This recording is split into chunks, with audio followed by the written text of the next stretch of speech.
What's up, everybody? Welcome to another great episode of Rugby Swag. My name is GiftTime Bailu, and this is the show where we talk about all things rugby, from the opportunities that are provided and the people that had taken advantage of them, to the news that changes the way that you get to see, watch, or experience the game itself. Ladies and gentlemen, welcome. You are now tuned in to the greatest of all time, the greatest of all time. Welcome to the Rugby Swag Show. Y'all, we have a great episode today, and of course, I always have to tell you right out the bat, if you do enjoy it, please like and subscribe on YouTube. Definitely follow us on our audio platforms, but most importantly, if you can, leave a comment or a review and let us know how you feel, because I really enjoy being able to hear and talk to the rest of you and finding out what you think, because you guys think amazingly. So thank you so much for all that you guys do.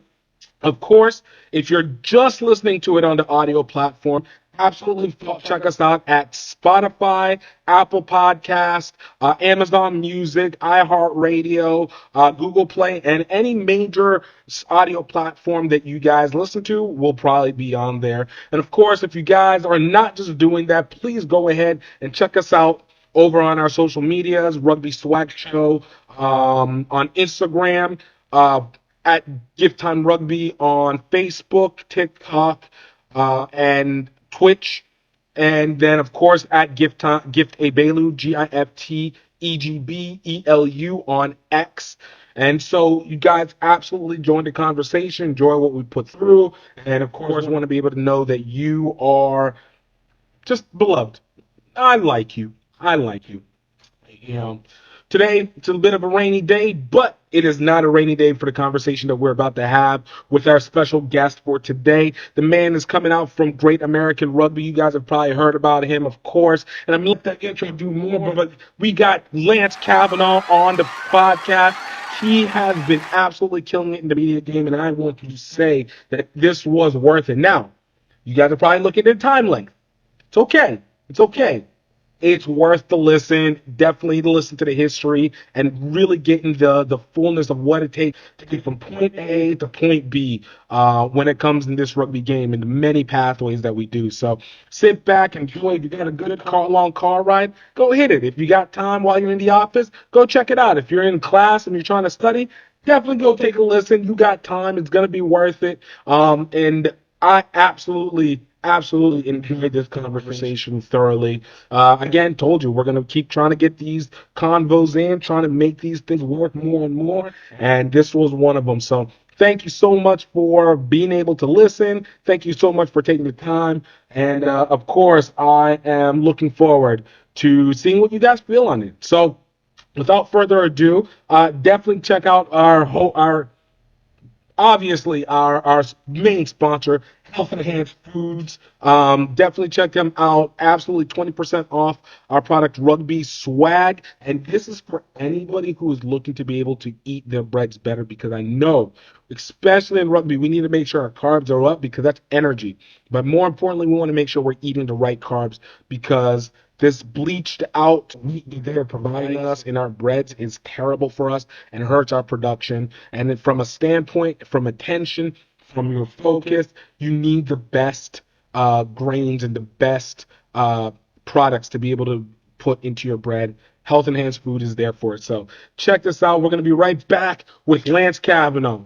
I'm going to let you get back to the show in a moment, but I want to talk to you about our sponsors, Health Enhanced Foods, the best specialty flours in the business. What does that mean for you? That is the flours that allow you to be able to get the nutritious need from your bread made. That's muffins, bread, croissants, whatever, pancakes and muffins. It will give you the opportunity to be able to get the best while still being able to eat like you wanted to. We have various amounts of products available for those who have special dietary needs, to those who are looking for a special health outcome. And of course, because they're part of the Rugby Swag Show, we want to let you know that you got a chance to go to healthenhancedfoods.com and use code Rugby Swag to be able to get 20% off your first order. Y'all, this is something that you're going to need. You got to build up, have your energy at the best, be the maximum. It's 2024. Let's do the best.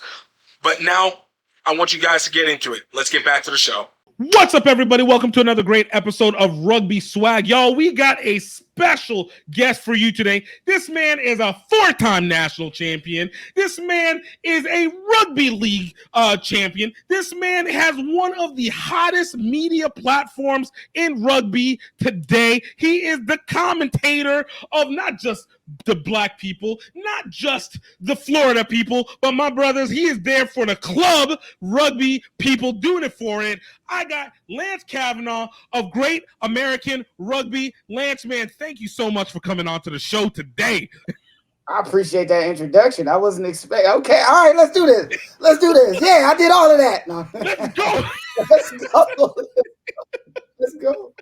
Let's do this. Bro, Lance, I thank you so much for coming on to the show. Look, we were talking a little bit before, but because it's on the screen now, I have to say, I've been a fan, especially since 2017, whenever you started really picking up on social media, I think heavily. I think we really kicked off 2020. I think the BIPOC group really started to be popping around from there. But I'd seen your stuff beforehand, just randomly, because black rugby players in the U.S. Yeah, that'll do it. That'll do it. And so, you know, what you've been able to do as of recently, especially as a person who's been in rugby media, I am so appreciative and I am so elated by what you've done. You've brought the energy that I've always believed that people need to be able to feel. You have brought the swag to rugby in a fly manner. And you've managed to represent Florida in a way that we go, all right, maybe that's not just Florida man over there.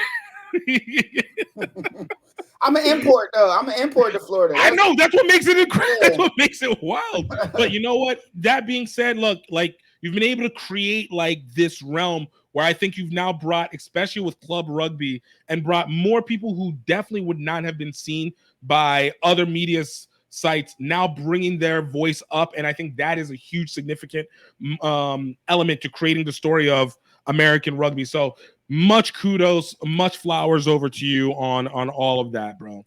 I appreciate it, man. It's important. The thing is one of those what I was missing when I was playing kind of things, right? So imagine being at a place like Old Blue, right? And if you think of Old Blue, when I was there, we're talking about multi-Eagles, players from all over the world, guys that are showing up now that you get to see. Like, you know, I was teammates with like Nate. And he was like MLR back of the year, and he you know what I mean, or you know, you think of like Roots, and I'm teammates with KG, and you know that's when I meet his wife, and I meet them, and I meet the whole culture and community, and it's like at the time that I was at Old Blue, just specifically Old Blue, it wasn't anybody really like talking about who these people were, and as I get away from the game, you're done playing. Like, what do you do? What's your input? How do you add to what rugby is? You know, I mean, if I'm not on the field giving blood, sweat, and tears, I might as well be on the sideline giving love and cheers. So that it kind of came one of those things where I'm just happy to talk about the people that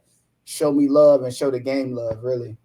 Nah, that's real. And, you know, honestly, it is one of those things where that story gets so lost. And I remember even for me, whenever I started doing it for technically 2013 was when I started kicking off doing rugby media. The Louisiana and the South was the area where I was like, bro, there's nobody having a voice for it. At the time, you had Rugby Mag, and it was literally New York, the Midwest, and California area, the West Coast. And nobody looked at the Southeast outside of Life University. So it was like, okay, how do we at least be able to bring this up? Because how do we have talent for football, but you're going to say that there's nothing to watch in rugby over here? Like, y'all tripping. Y'all are tripping. Especially like the South, especially at that time. I mean, we talking about, think of like, you remember they used to have the all-star teams? They brought them back. NCR brought them back, but they used to have like the Midwest Thunderbirds and all these. The South team was like the most dangerous team. Yep, it was Deep South not Deep South All-Stars. It was Panthers. These teams were dangerous, and I didn't know much about the South until I moved down there. So I'm part of that Midwestern group that's kind of isolated, good enough to really make an impact, good enough to be like, all right, this is good rugby there, but nobody really showcasing or showing what's really going on. And even back then, I was trying to start something to this effect around 2010. You know, things got in the way of it, but to be able to now be able to reach people in Cali and Florida and up north and in the South and it's beautiful. It's beautiful how everything just kind of evolved and play itself out. Man, that's legit. Well, look, I always say, I every superhero has their origin story, and for you, and I hope you're ready for this, my brother. But my Lance, man, how did you get started in rugby? How did I get started in rugby? Well, I guess it would go back to football. Played football in high school, and when it was over, I love football. Like I love like the action football. You can miss me with NFL, XFL, college, or whatever. Just like the sport, the activity of football. Yeah, I love football. Right. So I graduate. No prospects of playing in college. Unless I go D3 or something like that. Only had 1 year tape really to really show what I can do. So at that point, football is pretty much over, right? But I still love it. I'm still trying to figure out a way to make it happen. I was contemplating semi-pro and all kind of stuff, and I end up going to Chicago. Yeah, this whole origin story of rugby started in Chicago, right? I go to Chicago with a family friend. Shout out to Sharita, and I'm in the house by myself. And at this time, 2007. Home internet happens. People got home internet, but it's not so upwardly abundant like it is now. And I'm on the internet and I'm in this empty house, in a different state than I live. And I'm just basically looking up football highlights. I'm just trying to watch some football highlights. Barry Sanders, the kind of things I love to watch. Ed Reed, all these players. Bro, same. Right? Same. Right? I'm basically watching all these players I admire. And in this highlight, they snuck in a rugby highlight. Now, I knew what rugby was because it used to come on like Fox Sport 2 when I was like super young, like 11, 12. And, back then it was like a grueling style of rugby. So it didn't really appeal to me in the same sense, right? It showed some hits, showed some people playing. I started looking at jerseys like, okay, who's the All Blacks? Who are the All Blacks? I type in All Blacks rugby, you get New Zealand, and I end up coming across Joe Rakafoku highlights. Now, this is when he was like at the peak of his powers, or just getting out of being super deep in a World Cup rotation. He was like the man on his way out kind of thing. And I was like infatuated with Joe Rakafoku. I don't know how I even said his name right then or right now, but that was another part of it too. This different culture, right? There's people on the other side of the world are playing a game that they've been playing their whole life, and I've only seen it in two 30-second clips of my entire life. I'm watching rugby highlights for like hours after this. I end up just realizing like, well, maybe they got it in America. Rugby in America, I find out it's a bunch of clubs. I put in my hometown, Toledo, Ohio. Toledo, Ohio rugby. Toledo Celtics popped up. I think I was watching those highlights on a Thursday night. Sunday, I was at practice. Made a phone call to the team president and was like, hey, I'm coming to practice. And that was it. So about what year was that? So that was like 2008 by that point? 2007. Yeah, this whole thing happened July 2007. Oh, man. Yo, that's dope. No, it's so funny because a lot of my journey into it had been very, very similar in that. Except for obviously one, it was 2 years after. But I started off in football, as most of us do, and had wanted to play at USF. I tried to try out, didn't do that. Thought about going to arena football. Didn't end up working out for that one either. So by the time I'd come around to football, to rugby, I had it at like USF they had it at USF South Florida, and the coach let us do a practice, but at the time it wasn't clicking the same thing for me. And just held it in the back. Like I had, I think, what do you call it?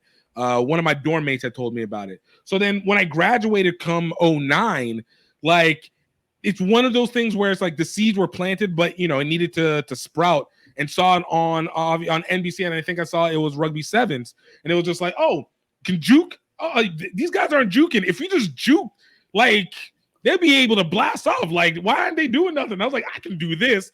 Look it up.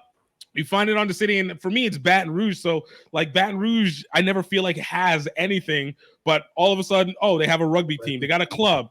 Okay, cool. Never seen them. They probably aren't even existing. Happen to go out there and do it, but it's just really interesting where that segment comes, especially whenever you've played football. I don't want to say maybe necessarily at a high level, but at an exciting enough level where you enjoyed it at that high school level and you did damage, right? I mean, in a football sense, I was underutilized and underrespected. It's pretty tough being a late bloomer, right? Being an undersized late bloomer, not really that fast at the time, right? Everybody else getting their man strength and speed, and I was kind of late to the party with that. So by the time I was able to like physically run with everybody, I was able to compete with them when I was lesser of an athlete. Then I started growing to myself by my senior Right. year.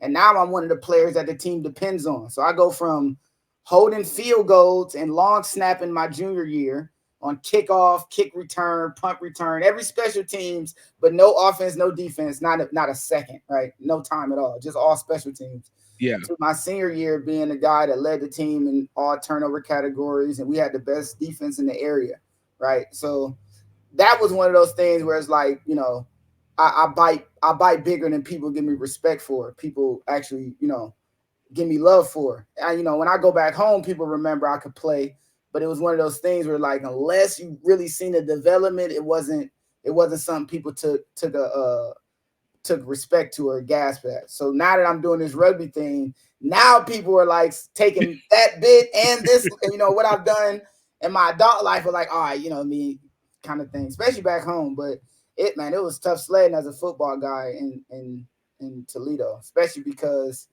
at that time the game was so predicated on fast speed. That was when football was taking its turn towards the spread offenses. Right. So it was all about speed. I'm 145 pounds trying to play safety, right? My junior year, like nobody cares. Nobody, like, you're not getting in kind of thing. And I gained about, you know, I got to like 160, you know, 165-ish my senior year. And they didn't really have a choice. Like my high school team didn't have a choice but to play me. You know what I'm saying? Everybody, it was like people getting hurt, all this other stuff that was happening. And then once I got in the game, it was like, oh, okay. All right. Then I'm, you know, at that point, I'm leading, you know, I'm calling the cadence for the defense, making adjustments. I'm doing all this other stuff. By the time that, you know, my senior year ended, like, it was one of those things, like, I really had to, like, grab and grind and grow to play football. So by the time I got into rugby, I kind of took that underdog spirit. And, I mean, it just took me a ways, man. Took me far. You spoke on something, and I'm just bring it back. You spoke on the fact that you had gone out to Chicago to give football and all a try. From where you are with your family, are you guys a family of athletes, or was it just like you, or what was the base? Well, no, it was I didn't go to try football. I just went to get out of Toledo, Ohio for, you know, 3-4 days. So I went with a family friend to her hometown just to hang out. You know what I mean? It was just one of those things like, yeah, I'll come with you. I'll watch your son hang out. You know, shout out to Donovan. He's grown now. That's crazy, right? It's crazy, right? The time goes fast, bro. That time goes fast. It moves, dog. But as far as athletes, I'm the youngest of 3. I have an older brother, older sister. My sister wasn't really much of an athlete. My brother was a basketball player. He ended up spending time playing at like Morgan State when he was in college, and after he got out the military. So I've always been coached by him. So like I didn't necessarily have, you know, like, you know, my father was, you know, some football guy in my hometown, like, you know, running back at his high school kind of thing. Like he was the man in his, you know, his time a little bit. And between there, it wasn't really much. Like as far as my extended family, I'm the athlete of the family, like literally in that real sense. My brother just was my coach from the very beginning. I remember my brother teaching me how to catch when I was like 6. Yo, he got 5 years on me. So teaching me how to catch when I was 6, to teaching me to run routes afterwards, to teaching me how to tackle when I was in high school, to like, my brother is my first coach. So I didn't necessarily have athletes in the family, but I had the best coach I probably could ever have. Man, it sounds like you had a lot of support, which is freaking beautiful. Yeah, that's absolutely beautiful. Still to this day, my brother is one of my biggest fans, so I love my brother. Oh man, I love that. So whenever you were in Chicago, you said, you know, what was that experience going into it like, especially trying to get out? Because we all have our first moments of like separating out from the house, like especially Toledo to Chicago is what, 5 hours, Nah, something like that, like 3 and some change. 3 and some change. Yeah, well, it was just for that was listen, that was only for a short time, like a week. Okay. Like I only went to hang out, right? I didn't leave the house. I didn't leave Ohio for the first time until I went to Davenport University, which was in like 2010. That's when I left. Okay. I graduated high school 06, was still in the hometown, hanging out, playing rugby, adjusting, learning the game, and some crazy stuff happened that got me a chance to get a scholarship, and that was pretty much how this whole thing really kicked off. Where was that first moment whenever you were playing with the club team in Toledo where you were just like, bro, rugby clicked for you? Like rugby, this is it for me. It's 2 moments, right? So first, shout out to the Toledo Celtics, right? I got a lot of love for Toledo Celtics. They're my guys, right? The first moment happened in a tackling. We had we played like 10s on 10s in like a little confined space, and I got tackled, brought to the ground, and when I was going down, somebody like kicked me in the shin, right? And at this point, that was like the most pain I had ever felt playing sports ever, dog. Like it was for a second, I'm like, man, I might have broke my leg. Like it was like it like a pain just shot up my whole body. Like it was crazy. Is that one that has that like ripple effect kind of pain oh my God, it was excruciating, right? And this is just a practice, and I just basically just got kicked. So I'm kind of on the ground, like rubbing my leg, looking like Peter Griffin, like right, rubbing my leg. I'm like, man, something wrong, right? And I'm like debating with myself, like, is this rugby? Like, I played football, you know what I mean, as a kid, street football. I've never felt a shin contact like this, right? So I'm debating with myself, like, is this rugby? This is crazy. I get up and I'll drag myself through the rest of tackling or whatever.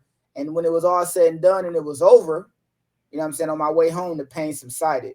And I was like, and in my mind, at least, and maybe this is a twisted way to look at it, but in my mind, I was like, I took the worst rugby can give me. Like, I took the worst of all, and maybe, I'm a sicko for that, but that was a moment I was like, all right, it already gave me a bad little bit of whatever, and I'm still here. And then the second one was my first game. Yeah. My first game, we go to, it's a preseason tournament. They play 10s in Ohio. And I end up sitting the bench like first half of the first game. This is my first time playing. I barely know the rules, right? It's one of those things where it's like, if somebody get penalized and the ref hold his arm up, I don't know to get back 10 or to go quick or nothing. I just look at my team and like, what y'all doing? Are we backing up? Are we backing up? It was kind of one of those things. So they put me in and they put me at the wing. And in 10s, the wing got to do a lot of like protecting the back, a lot of sweeping. Right. And, they kick the ball. And, in football, if they kick the ball, you can return it. I know that's true now. So I like sprint back. I beat everybody to the ball, right? And I like pick it up. And then from there, I just went to go mode. First time I touched the ball, I go 80 meters and score. God, dog. Break the line, do a move on like 2 dudes. And I'm running from the middle of the field and I'm going to the sideline. Football, right? I'm veering to the sideline, of course, making sure I know everybody who hit the hash marks. middle. They all screaming, go to the middle, right? They all yelling. And it was just like, it was one of those moments where it's like, all right, my first time ever touching the ball in a rugby game. Nobody passed me the ball. The ball was given to our team, and I took it the whole way. I can do this. Now, mind you, that gave me that set a really bad precedence that every time I touch the ball, I can score, right? But at least from the moment I picked the ball up the very first time, I knew like, okay, I fit right in. I'm good. Here. And, since then, the development really, once I really started developing, and by the time I had ended up going to Davenport, which was in 2010, I had such a love for the game. I had such a appreciation for it. And that was just on the sense of picking up a ball and playing. I've yet to learn like the real strategies, the reason teams do certain things. At that point, it was just watching highlights and just run. Every time I get the ball, I'm trying to score. That was pretty much it. And I even like when I think about like who I was as a player then and now, like it's embarrassing. Like if I watch film of me back then, I'd be embarrassed. But one thing I can always like, take solace in or like really be cool with is that like I was really having fun when I played for Toledo. Like I was Word. really having fun. I was asking for responsibilities and was getting them.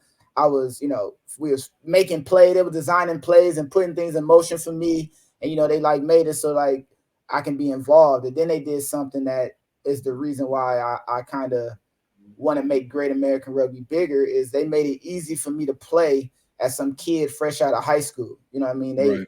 They took care of my SIP the first year, transportation that we had to go to places throughout Ohio and throughout the Midwest. They took care of it. They took care of me. Like Toledo took care of me. And Nice. And for that, I'm always feeling indebted. No, I think that's so important. One of those things whenever we're in that early stages is whenever you need something that actually like grasp you. I've always said like the easiest part has always been what happens on the pitch. Like, whether you get your big hit, whether you get your catch, whether you get your score. I think regardless of whatever sport you start from, rugby, that one, it was always the easy attachment. What happens off the field is whenever I think it sinks into your heart as just a part of your maybe identity might be the wrong word, but it becomes personified in a sense for you. Because like I know for me, I knew I wanted to play competitively after practicing with the guys and then playing my first game. But that was the competitive side, go for any sport. Yeah. But I know I started like actually loving rugby and rugby culture after I went to the social pitch tent in Georgia, where where I was like, yo, wait, I can be in college without being in college again. And this like combine all the rugby people from around the area, then add to that the travel of being able to take me to places where honestly, had I not played rugby, I never would have gone to them. Like just I never would have had a reason to go to any of these places. So it added that little component to it. And those combined to be like a complete rugby appreciation as opposed to these little superficial elements that hold you, but it's the same reason why people play flag football forever and a day.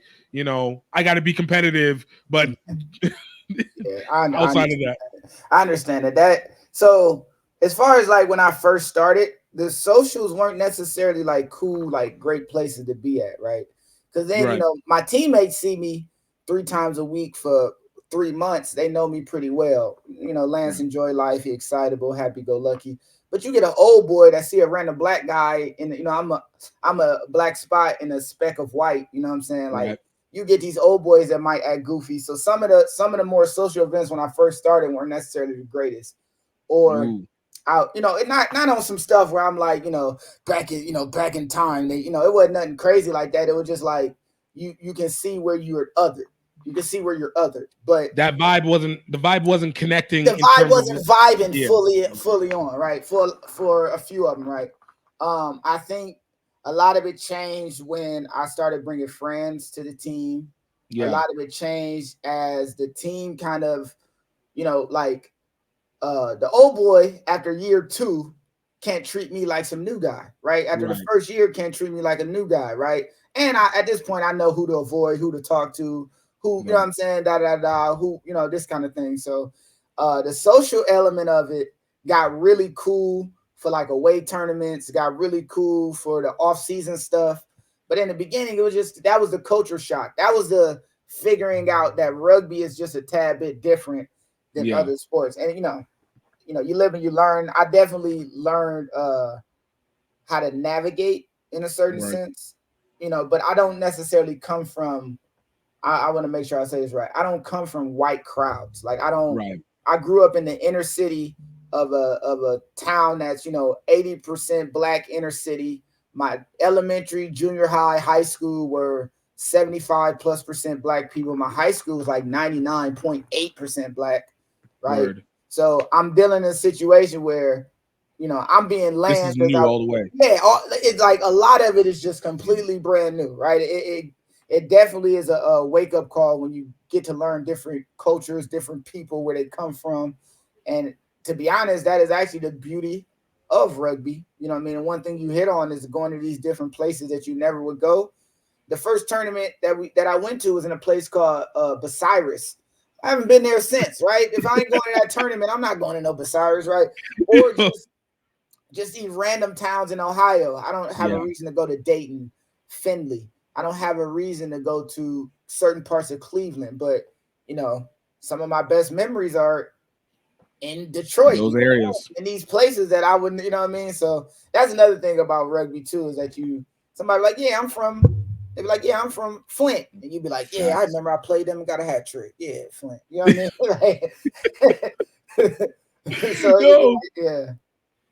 No, that's facts. Like I know. Look, I always say, like, again, I use pitcher tent as an example. There's no way in God's green earth that, number one, I would ever be in Lafayette, Georgia. Number two, that I would even have heard about Lafayette, Georgia. From Louisiana, where I'm used to Lafayette, I'm getting Lafayette. Like, yeah, rugby is rugby, man. It's beautiful. It's beautiful. It has its flaws, but it's beautiful. No, facts. So, okay. So, obviously continuing, you had these 3 years that you're with Toledo, you're learning, you've gotten your looks, and I'm assuming you're starting to create tape. And this school in Michigan out of nowhere starts like looking at you. Like, how did you get connected with Davenport, which is another school that without rugby never would have known existed? Dude, all right, so that's another thing, right? So at this point, after my first year, I taught one of my high school teammates that I wrestled with and played football with to join the rugby team. And to us, like at this time in our lives, we were like these super ultra competitive dudes that were just looking for a reason to compete, right? It was at one point in time, like Friday was like intramural basketball at the community college we was going to. And then Saturday was a rugby day and we go play rugby. And then Sunday we would go play flag football. And we would do this every weekend in combination with playing basketball throughout the week, right? And me and homeboy, I'm gonna say his name in a bit, but me and homeboys are like, we just competing, man. It's my dog. We figuring it out, we going at it, whatever. And as we spend more time playing rugby, I already had a love and appreciation for it. And he loved to dominate, and he was dominating in rugby. So it's like, I'm gonna play rugby, right? We keep doing it, yeah. Right. We gonna do this, right? You know what I mean? We going to practices, we actually locking into it, right? We end up playing against a team, Grand Rapids, during the course of me playing for Toledo. Grand Rapids is in our division. And we end up having a really good game. I ended up having a really good game against Grand Rapids.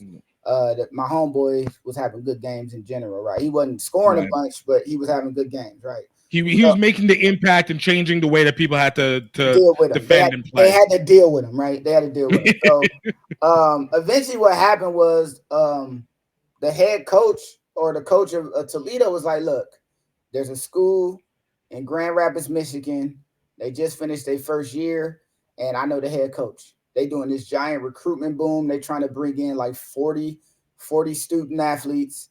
There's a possibility for you to get a scholarship. And if that's something you want to do, like let me know. And from the moment he said it, I'm like, let's do it.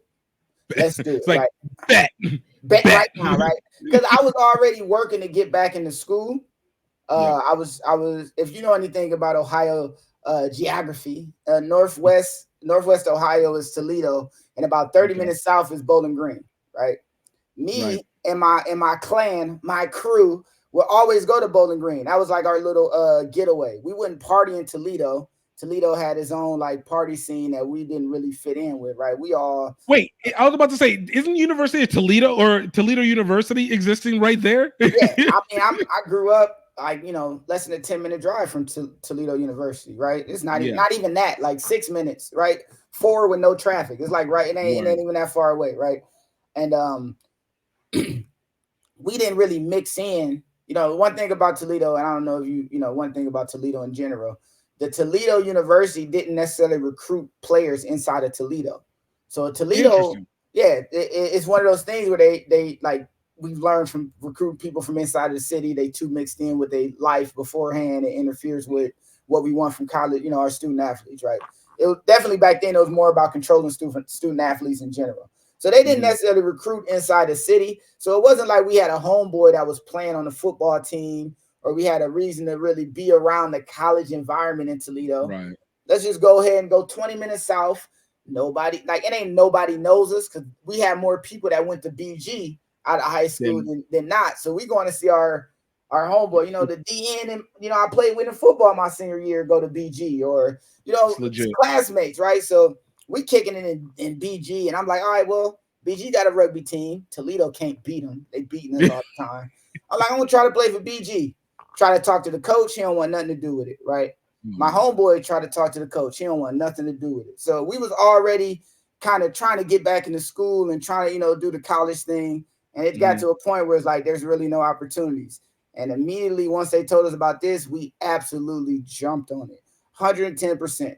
I had all my transcripts, all the blah, blah, blah, blah, blah. I did everything, got it all out the way. He did too. We drive down to visit. We see the school. We liked it. On the way home, me and him talking about it, and I was like, bro, like you got to come. You know what I'm saying? He's kind of in and out about it, right? He like, whatever, you know, trying to figure it out. I'm like, bro, you got to come. Like, I can't go here alone, and I'm definitely going. Like, you got to come with me, bro. Like, it's us. Like, we a duo, bro. Let's go. You know what I mean? We got to do this. We got to do this. You know what I'm saying? And to be honest, it really didn't take much convincing to him. He just needed to know what his options was. Now, this person I keep referring to, his name is Demekus Beach, right? I'm sorry, what was it? Demekus Beach. Okay. Demekus ended up being a USA Eagle. So this is how the story started with God, dog. You know what I'm saying? With him and rugby, me and rugby, us and rugby, the path, right? I talked to him, get him to play. We end up going to Davenport. And once we got to Davenport, man, everything just started falling in line. Everything just started falling in line. So what was it? Because, okay, you're talking about in 2010. We're talking about the early stages. Like, I feel like even Lindenwood's program hadn't even really started at that point. It didn't exist yet. Right. So you're talking about a Davenport team that I think possibly at that time, I think the closest probable scholarship school was Palmer in Iowa. Maybe Palmer Chiropractic School in like Iowa. Yeah, it was like Palmer Life Cal. Exactly. That's about it. It was less than 5. You were literally on the earliest stage of having this scholarship, arguably opportunity for rugby. Yeah. What was that kind of jump being into the preeminent? Because obviously now we see Davenport. Whenever the Mid-South existed, they were doing their thing within it very well. Strong rivalries between now Lindenwood and Life and all of them, but you're talking about the beginning stage. What was that? I said use rivalry very. Yeah, I was about to say that wasn't no rivalry. They're my dog. Don't get it twisted. Davenport my people, but you got to win some games for it to be a rivalry. Right.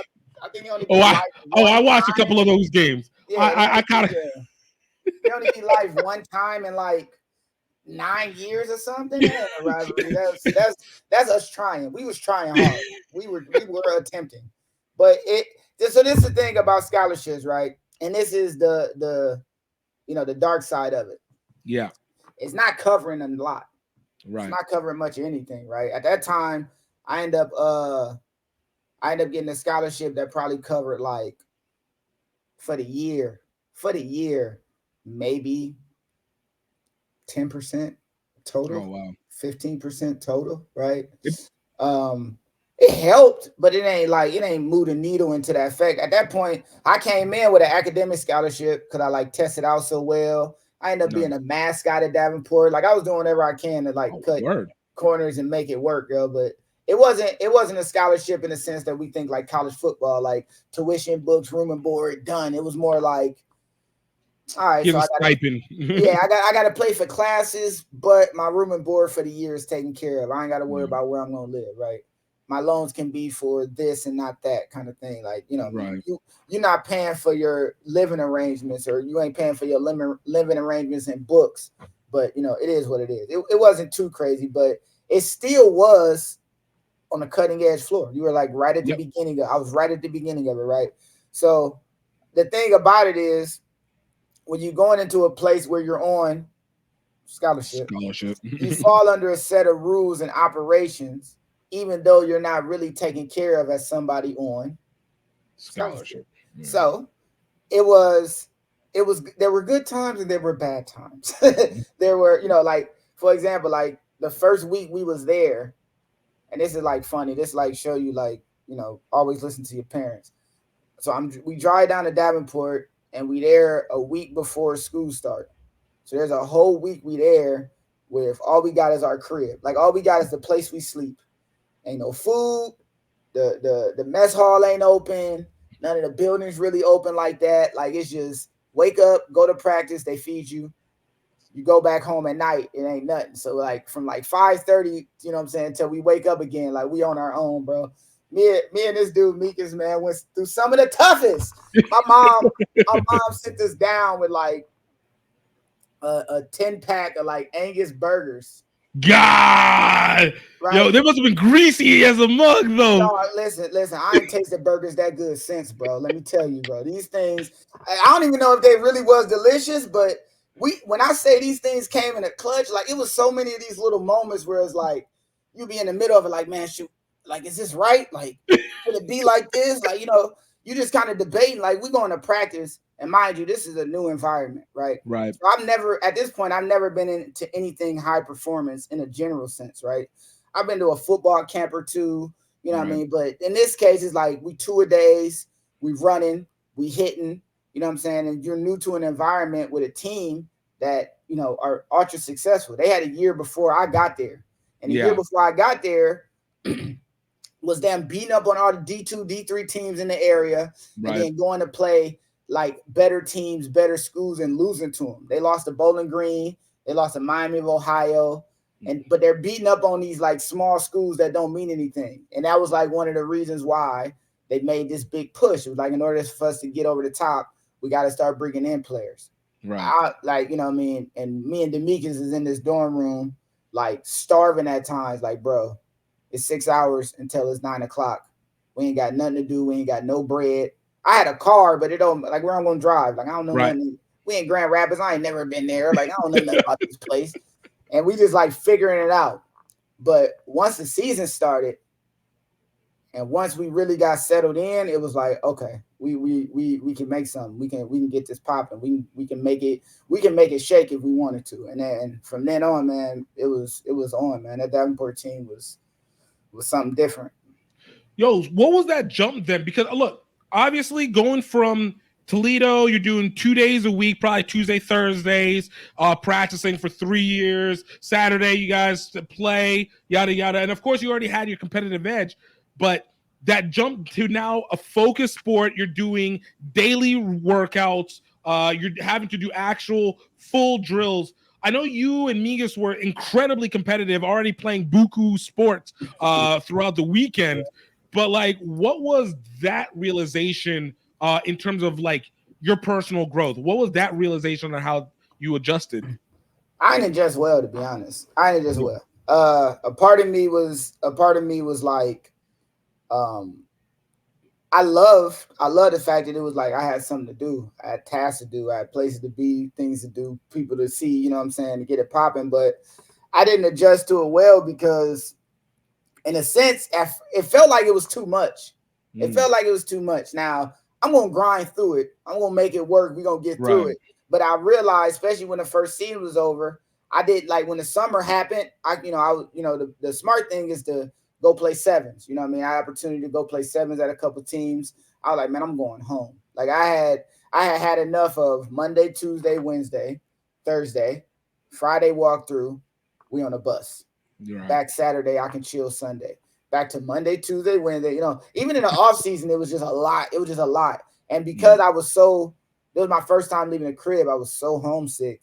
Man, I was back like every weekend. Like for the first like 5 months, from like August to like January, I probably went back home like 8 or 9 times. Like it's only a 2.5 hour drive one way. So it's not a big deal. Yeah, we ain't got a game Friday. By 9:30 p.m., I'm back in Toledo, Ohio that Friday. And then at 10:30 at night on Sunday, we driving back. And that's the part that really made it hard to adjust, is because, you know what I mean, I've never been homesick before. So dealing with that, this is one of the things that's really important about Great American Rugby. Like, these people are leaving their families, leaving their homes, leaving the lives that they had established. Now that life was, granted to you, given to you because your parents handle business, but to wake up one day and you don't have that support system and arm's reach like you used to, and having to focus on rugby and grind through it. Like I got so much respect for people who do that because I've had to do it. So once I got through with the homesickness, that's when it I guess by the spring of my first year at Davenport, I was playing the best rugby I had played in my life up until that point. And the jump between playing in club where it's every so often and doing it every day clearly made me better, but it was also a jump in competition. So the competition is more fierce too. So I had a real early humbling moment because like I said, I played against Bowling Green a few times, but our first league match was against Bowling Green, and we came out the gates and we was cool. We was rocking with them, and then they took the game away pretty much in the last 40 minutes, 30 minutes, a little bit into the second half. They just took the game away, and it was a real moment. Are we gonna do this? Because I ended up missing a tackle. Somebody else made a mistake, but I missed a tackle I should have made. So nobody really overly blamed me for missing a tackle because the early mistake made it happen. But that missed tackle echoed in my mind for the entire year. And it was something that it was just a simple missed tackle, dude winning the score. The game was already in hand. It wouldn't have changed the results either way. I wasn't saving nothing. But it's the lack of execution in your mind that you're like. It was the you better than, you got to be better than this. You hear, you know what I'm saying? And this happened in Bowling Green, so my family can come. So my family drove the 20 minutes to see me, and I'm missing tackles. All right, so why did I leave them? Mind you, this is only the second week. I've only been gone from my hometown for a month and a half at this point. Second week of the season, second game of the season. But that really just kind of set a fire. And after that, man, I was I was pretty much locked in. It took me actually playing bad. And every time I would play bad, anytime something would happen where I wouldn't play up to how I feel I should play, the next week I was better. Yeah. And if I didn't make a play, I was better. And it got to the point where it was rare that I wasn't making the play I was supposed to. And then, you become a person your guys depend on. And that's the biggest, kudos you can get from your boys. So that's pretty much what it was. I wanted to be dependent on by these dudes. And that's pretty much what led me after that. No, that makes a lot of sense. So again, it goes back to what you just said before. Whenever it was just you and your boy and just playing, and you guys were competitive and you guys were playing all the time. That same fire now focused into, albeit a specific sport, now is just okay, we're now at least inflamed. And I gotta assume now having that much more focus, it made you be able to be I can improve much faster from that week to week basis. Learning how to work is the biggest thing, right? Yeah. So imagine, I'm in Ohio. If it's a Wednesday, we don't have no practice, but I want to get better at rugby. I wouldn't even know the beginning stages of what to do. I would simply just pick up a rugby ball and go running, learn to grub, maybe that kind of thing. I go to Davenport. Now we got drills that we can work on. I know the solo stuff to get better, right? I know how to improve my pass. I know how to improve my ball handling. I know how to improve my conditioning. So the stuff I needed to actually work on, I would work on. I would basically sit in my room for hours. I would watch Geo Applon highlights, South Africa highlights, and just pop a rugby ball for hours at a time. Yeah. Hours at a time. Forearms just absolutely torn to shreds, right? And these little things I was doing were making me better, but I had to learn how to do the work to make me better. And that's when you mix that with me wanting to get better with the little things I was doing to improve. And by the time the spring, like I said, man, by the time the spring came around when I was at Davenport, I was on a tear. It was to the point where it was just it wasn't in question. When I first got there, I'm competing for positions. And I wasn't the best winger when I first got there. You know what I mean? And honestly, the player who was ahead of me got hurt. I think if he don't get hurt, I'm competing for my spot. You know what I mean? Well, not for my spot, excuse me. I'm competing every day to prove that I'm the best winger on the team. You know what I'm saying? Buddy get hurt. Shout out to Norris. Norris get hurt, unfortunately. And to be honest, that was one of those things that kind of cleared up a lot of stuff for the team as well, because it was always this: we got too many good players and not enough positions. You know what I mean? Right. That's a good problem to have. That's a great problem to have, right? And then one of your better players gets hurt. Right. Now you got people who have to step up, shift up. Yeah, shift around, make moves, make decisions, make it happen. And no offense to Norris, but once he got hurt, we literally became a better team. You know what I mean? We rallied, Tom Brady moment. Yeah, we rallying around the guy. You know what I'm saying? Now, mind you, I was starting in. You know what I mean? I was a starter then, but it was always like, hey, you one mistake away.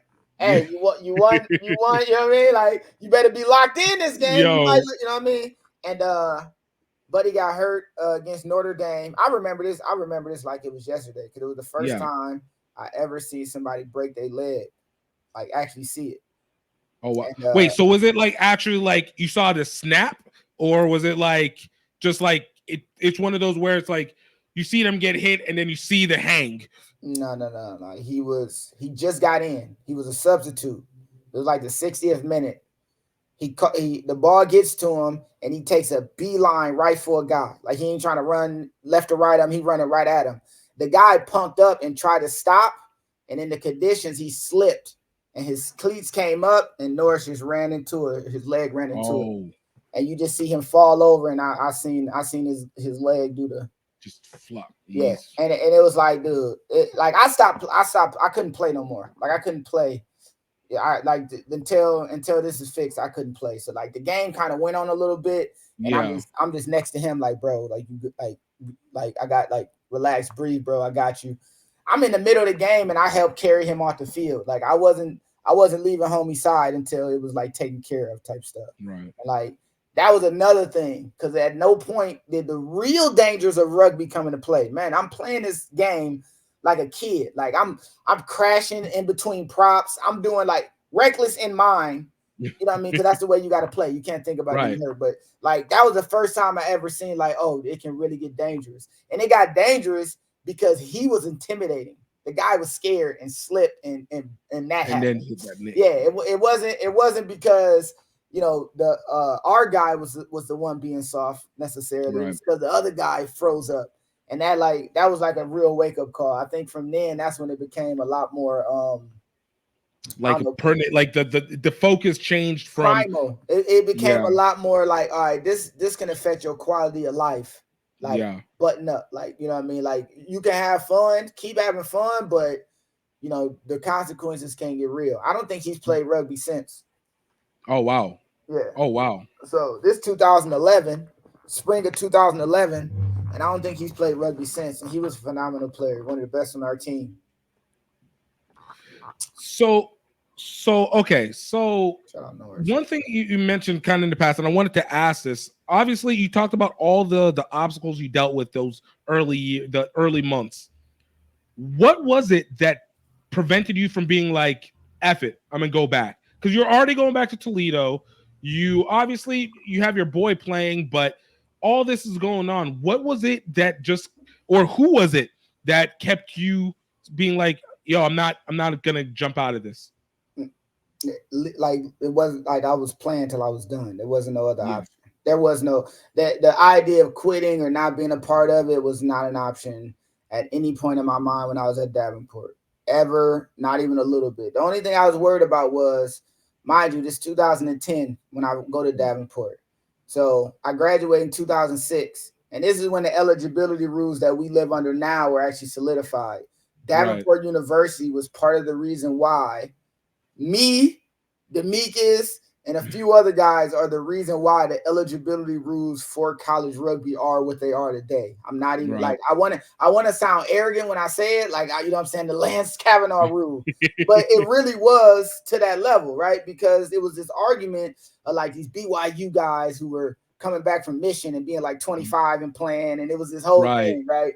Only thing I was worried about at the time when I was at Davenport was if I had enough eligibility to play more than 1 year. Like, I thought I was just going to play this 1 year, and then we had to petition for more, and I might not get it. And that was the main thing. The main thing I was focused on was the ability or having the opportunity to actually play for more than one season. If I can do that, I was going to be here as long as I could.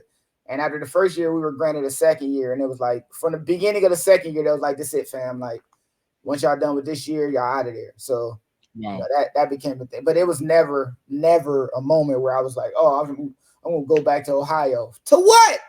To what? What is it like? Like, no offense, I love my hometown. Like, shout out Toledo. But what was in Toledo for me? Like, I didn't fit in. I wasn't part of the in crowd. I didn't care to keep up with the Joneses. I wasn't trying to be the cool dude on the scene. I didn't care much about the women there. Only thing that's there, and it still is, this fact lingers from the moment I left in 2010 till now, is the thing that is in Ohio that makes me come back is family, point blank, period. That's it. If my entire family upped and moved to another city, I probably would only go to Ohio for high school reunions or stuff like that. I would never go back to Toledo if I can. You know what I mean? Like, it's family. So makes perfect sense. Yeah, like I had no, it was no going, not at all. Not at all. Next year, you won a national championship. That year. That was that year. Okay, that's true. Bro, all that work you guys have been doing, all the hard work, you get to a national, and this is, I'm assuming this is the first national championship you've ever won. I'm talking about rugby, football, almost any form. Only championship of consequence I won at that point. Like the rest of the champions, like I won some intramural basketball championships. You know what I'm saying? I might have won like an off-season wrestling tournament or something. But to that point, like, that championship was like the one. And it's the thing. Like I said, we lost to BG. So we lost to BG first league game of the year. And then we played them in the conference championships, and they beat us again by like, I think they beat us by like 15. They scored at the very end where it didn't matter. But yeah, so they was up like 8 points and then scored and made the conversion. And like the whole time, BG was absolute a-holes through this whole thing. Like most teams, you competitive. When it's over, it's like it's all good. BG at that point were the number one team in the nation. You remember Rugby Mag, right? Rugby Mag had a rating. That was like the only one that was out. They were the number one team in the nation. And I remember at that time, D1 AA only had 15 conferences. So every conference champion made it to the national champion, made it to the tournament. And it was an at-large bid. And because our conference was so stacked with Bowling Green, Miami of Ohio, us, Indiana, right? Because our conference was like so deep, it was like, all right, the number 2 team from that conference can just be the 16th seed. Like, let's just make it simple. 2 teams from that conference, nobody else. So we lose the conference championship, but we get in by beating Indiana the day before. So, you know what I'm saying? We like, oh, it's time. Like, we looked at the bracket, eventually how it all laid out. And we went into the offseason, like knowing like, all right, we're gonna have to face BG again. And they already beat us twice. You remember them. It's like we're not forgetting. it was like the whole time we was working during that off season, in the back of everybody's mind, it was mentioned a lot of times during that, hey, stop f***ing around during these drills. Bowling Green is out there. Like, it was one of those things, like, if we practicing, we together, everybody's locked in because we're gonna have to play Bowling Green at some point. They already beat us twice by more than 10 points. We gotta close the gap. And the only reason they was really beating us is because we all came together at the beginning of August, and then we had a game at the end of August, and then September we playing in our. So it was like, so you guys were just fresh. We weren't working together or anything. We weren't, you know what I'm saying? So that whole spring, we already knew we were in the 16, right? Then the details come out, where we'll be playing at and all that stuff. And as we creep closer and closer, and genius of our coach to schedule our offseason the way he did. Our offseason consisted of like these away games against teams that were strong, right? So we went to Indiana to play them, right? We went to Wisconsin to play them, and Wisconsin was the best team in the Midwest. Outside, it was like BG, Wisconsin were like 1 and 2, and the Midwest was split. So they end up losing. Wisconsin ended up losing to Minnesota. So Minnesota is in the Sweet 16, and Wisconsin got eliminated, but Wisconsin were the better team. They just lost on the day, essentially. Kind of one of those things, right? So we playing like Cincinnati away. We do all these crazy road trips. We had one home game in the spring. So we know we going to the Nationals, but we only play one home game. And we went to a bunch of away games. We traveling all through the Midwest. We going crazy, right? And by this point, we were just getting better and better and better. The system was getting understood. It wasn't no shuffling around the players. We knew what our team was going to look like. And by the time we got to the Sweet 16, we were foaming at the mouth. Like all right, looking at the bracket, we like, if we play BG, it's going to be in the national championship game. Like, it was laid out. Like, we know that if we win all our games, the last game of the year, we're going to play Bowling Green. And we went into the playoffs ready to freaking go. We whooped up on Minnesota. That's what we played the first game. And some of the worst. I was gonna say, that's whenever that petty vengeance is always that's a different level of power. That's a different level of charm. Like, I can get hype about it now. And that let's mention him twice. Nate was playing on that Minnesota team, right? So like Osberger. Future the man himself was on that Minnesota team, right? And we end up like going, like, it was terrible weather though. So it was like 25 degrees, freezing sideways rain, right? But we end up winning that game like 26-0. I had a hat trick. So this is my first playoff game. I get a hat trick. It's turned up. When I say I'm on a tear, when I say I was on a tear, I was something different, right? Next game, we played Kansas State. I don't score, but I'm like all up and down the highlights. Like, nobody can stop me. If I'm not scoring, the next phase after I carry the ball, we scoring. If I'm not scoring, my pass lead to the hockey assist that score. Like everything the team do, we just on. All right, so we beat Minnesota. We beat Kansas State. Now we got to go to California, right? And this is where rugby take over. It's my first time ever on a plane. First time I ever got on a plane in my life. I was 23, and I was flying from Grand Rapids to Detroit for a layover to fly from Detroit to San Francisco. Okay, that makes sense. Right. That makes sense. So yeah, I try to say my first flight was to San Francisco, but really it was a connection flight. That was like literally as soon as we got to like cruising altitude, we was already on our way down. Right. Look, you needed a warm up. It was the warm up flight. It was a warm up. I had to learn to take off. You know what I mean? How that works. So we go to California. I called it a Sunshine State in the Facebook post. I still get teased about that. Shout out to Davenport boys. Shout out to the boys. And we ready. We are literally like, BG is one game away. We got to beat Harvard. We beat Harvard.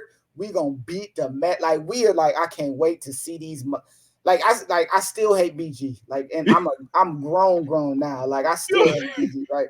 And this is the reason though. We play against Harvard. We go off. We beat them like 50 something, like 16. I end up scoring twice that game. Yeah. And it was like one of those things, like, especially for me, I'm still thinking about that missed tackle in the fall, right? So I'm like, I am locked in, ready to go. And it's probably, this is part of my youthful mind at the time, but Bowling Green playing against like Santa Barbara, University of California, Santa Barbara, and we warming up, and they doing everything BG normally do. Force a penalty, get a kick right in the middle for the post, except the kicker is missing. So against us, we give up a penalty. That's 3. We do that 2, 3, 4 times. Now they up like 9-0. That kind of stuff demoralizing. Like, bro, if y'all keep reaching into this ruck and keep giving these dudes points, like, but now he missing. And then we hearing the crowd go crazy. Try Santa Barbara. Like, oh, snaps. Try Santa. We looking like, yo, who's this Santa Barbara team? They weren't in the plans when we was beating up. We was working hard. We had them on the record. Right. We was in the lab. We wasn't thinking about Santa Barbara, right? And actually, that's a team that Kevin Battle. That's Kevin Battle's team, huh? Yeah, that was the same year. Kevin Battle coaching, right? And they ended up beating up on Bowling Green. They beat Bowling Green by like the same amount of points that we lose to Bowling Green, right? God. So now all of us are like in the hotel room, right? I remember, not in the hotel room, but we was in the meeting room. And I think it was like wasn't enough chairs or wasn't chairs for everybody. So everybody's sitting on the floor around this meeting room, and we just all looking at each other like, all right now.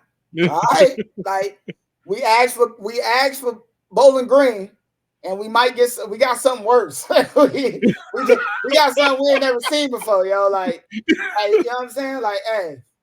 And then that game, man, when I say like all the stars aligned, that was like one of the most like poetic for me, you know what I mean? Like as somebody who didn't win anything as a kid, didn't win really like many championships. I didn't play on teams that were like winning in the region or anything like that. Right. And now I'm sitting like on the doorstep of a national title to a sport that most people in my hometown don't know or care about. Right. And me and my homeboy, like we just kind of like going through this journey, like how did we end up here? And it's a funny thing. It's something that we carried, that title and how we like was feeling in that title, we carried with us as we played in other places too. But it was just like, how did we end up here? Wow. Man, when that game kicked off, I think that was like the most beautiful 80 minutes that we had played as a team. We got up early on them because we were better. And then they started to figure out how to stop what we was doing. And essentially what we was doing was we were scoring most of our tries on lineouts where the first hit up would be to Demekus. Now he's 6'4", 260 at this point, right? This massive dude, but he's faster than most people. So you worried about whether or not he's going to run you over, and he'll just run to the space on the left or right of you and just fend you off. So he getting down the field, setting up tries, setting up everything for us, right? And they threw the kitchen sink at him in the second half, right? So like if this dude get the ball, they did a Jonah Lomo, like just hit him. They throwing it like Jonah Lomo, like they had to like prep themselves. Like if I break my neck tackling to him, I'm gonna do it. Like these dudes. Santa Barbara came out that second half roaring to go, right? But they took the lead at the end of the first. Yeah. So imagine they not really playing their best rugby, but then in the last 8 minutes of the first half, they scored back-to-back long distance tries. Right? Both tries were like 70 meters. So it's like, oh, okay. So they got the ability, and nobody really had the ability to score on us like that. So we're like, we get punched in the mouth, and now we down, and we kind of, and we go to the huddle, and we just like, oh, we good. Like it could be panic. It was no panic. It was just like, all right, so we're gonna keep giving them points, and we're gonna start playing. Man, that second half, man, our defense, that was the best defense I'd probably been a part of. You know what I'm saying? That second half. We didn't give up another point the rest of the game, and we ended up putting up like 2 or 3 more tries. Yo. And the final whistle blow, and final whistle blow, and man, I can't. If I watch it now, like if I watch the last 5 minutes of that game now, because I done watched it enough that I know like with the people that's behind the camera are talking and saying, like people in the crowd, you kind of hear them a little bit, and like when I watch it now, like it's the most like giggly, like. Thank God we made it kind of thing. You know what I'm saying? Like, I'm running on the field like, yeah. The Beaches who was subbed out come running from the sideline and come chase me and tackle me in midfield. You know what I'm saying? Like, it's something that I'm never going to forget that. It's one of the bigger blessings I've had is being a part of a team that was successful because it solidified me as an athlete. Yeah. That first one solidified me as an athlete. Like, nobody can ever say, I wasn't good at sports because at some point I did something that not many people would be able to accomplish. And it made rugby like a different kind of fun because, you know, now I'm successful. I know what success looks like. Right. I know what a good team looks like. I know what it feels like to be a part of something that turned out to be special, man. And after that, man, that Davenport team that was it. The next year, it was a walkthrough. Next year was a walkthrough. The next year, it was almost like when we first started the season, like, hey, man, we better than everybody. We just got to prove it. Okay. And we just literally just beat up on everybody all the way through. Sheesh. Like, smooth through. And then, you know, and so many good players on that team, right? It's like 3 Eagles from that team. Yeah. You know, 5 All-Americans total. God, dog. I guess Welmer's. I don't know if Welmer's capped for sevens, but he was a resident for the sevens team for a long time. Still, MLR players, pro rugby players, bro. Like, you know, do you feel like that was like the central place where your rugby network truly developed out from? Yes and no. Yes, because I got to meet people Midwest, right? Yeah. a lot of the Midwestern people that I know now come from that Davenport thing. But I think more of the New York, when I spent time at Old Blue, that's when it really became like, oh, I know more people than I thought I knew. You know what I mean? Yeah. That's when I really was like, okay, I know a lot of people actually. But yeah, Okay. like that story, the reason it was important for me to say that first champion story is because that's where the love was solidified. It was already there. It was already concrete, but by the time that championship whistle blew, the concrete had dried and it had turned to platinum. And it was It was engraved. done. Like Yeah, this is you forever. I know where I'm supposed to be at. I Yeah. know what I'm supposed to be at.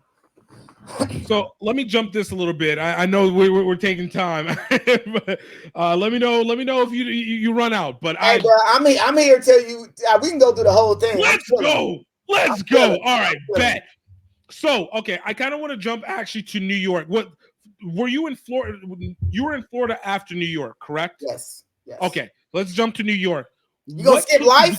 You gonna skip life university? Okay. I mean, you had like a year. Look. I said. This month about to be 3 hours. No, let's go to New York. Hey, skip life. All right, let's go. Hey, we can do for 3 hours. I will Joe Rogan in the time limit. This as a Dude, listen, I got time, bro. Okay, bet. Okay, time. I want to know. So, what took you from now Toledo, Davenport? You dropped down to Atlanta for a little bit. What takes you all the way up to New York? And in this, before you even go to that, the mindset of travel.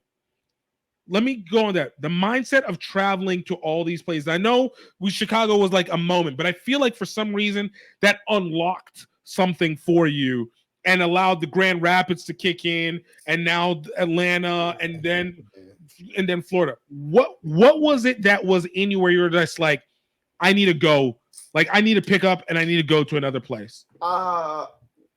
Well, up until that point, Chicago. So this before I started playing rugby. Up until me going to Chicago, I hadn't really spent much time outside of Toledo. Right, I would go. My mom's side of the family is from Baltimore, so I spent time in Baltimore, Columbia, areas like that, in Maryland. But outside of that, I wouldn't spend time anywhere. I might go to Detroit for like 2 hours or something. But I primarily, for the first 23 years of my life, spent pretty much all the time in Toledo. And that's why going to Chicago was such like, oh yeah, like what do I need? Man, I got like $50. I ain't got to pay for gas. Yeah, I'm good. Let's go to Chicago. I go hang out. Even if I'm doing nothing, I was doing nothing at home at that point, right? Looking for work or whatever.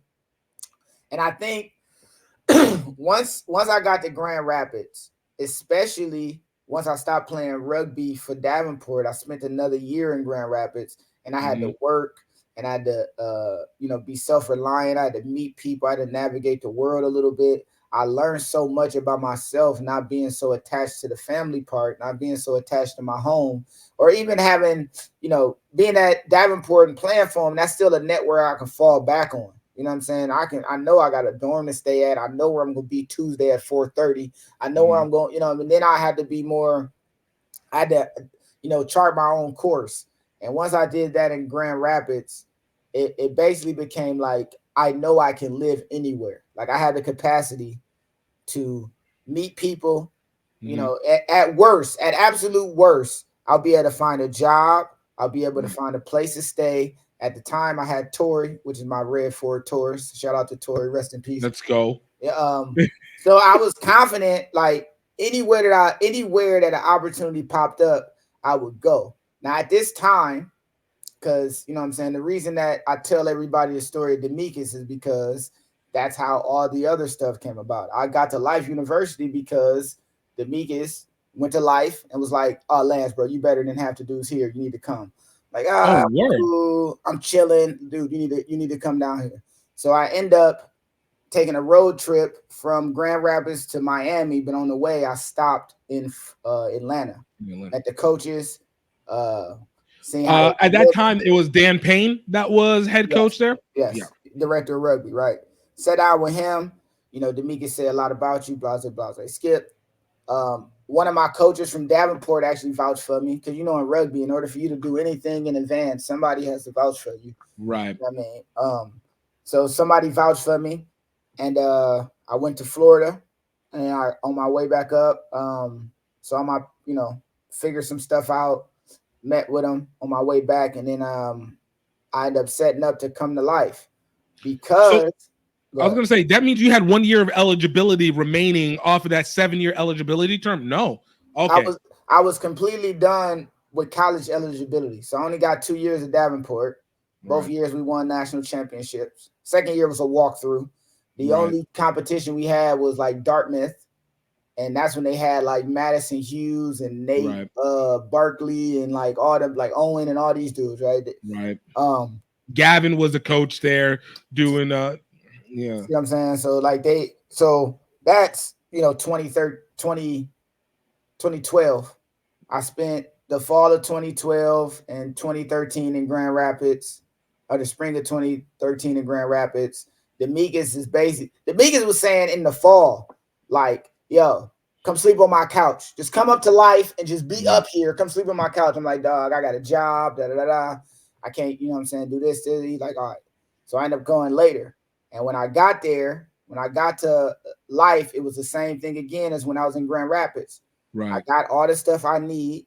If I live in the means that I'm supposed to, and I handle business like I'm supposed to, I'll be able to be self-sufficient. And once I had that confidence, leaving the house wasn't so much. Because one thing about me is like, I'm too prideful to be asking my peoples for stuff.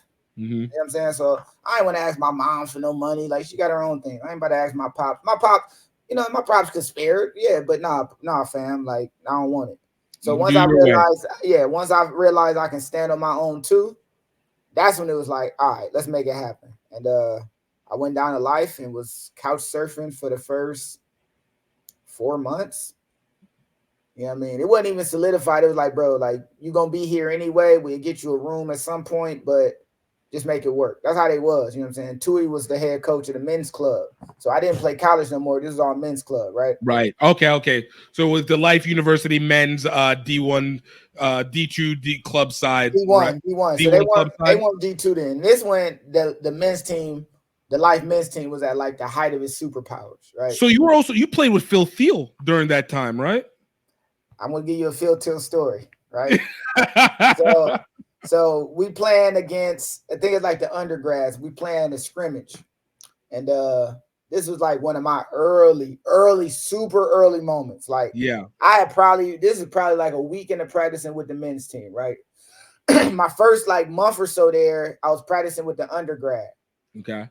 And because the men's team wasn't doing anything except for playing in like an elite group. ETG is what they called it. They take all the best players in the program, regardless of level, and they take the best, 27, 28, and they all go train together, and the rest of the bums,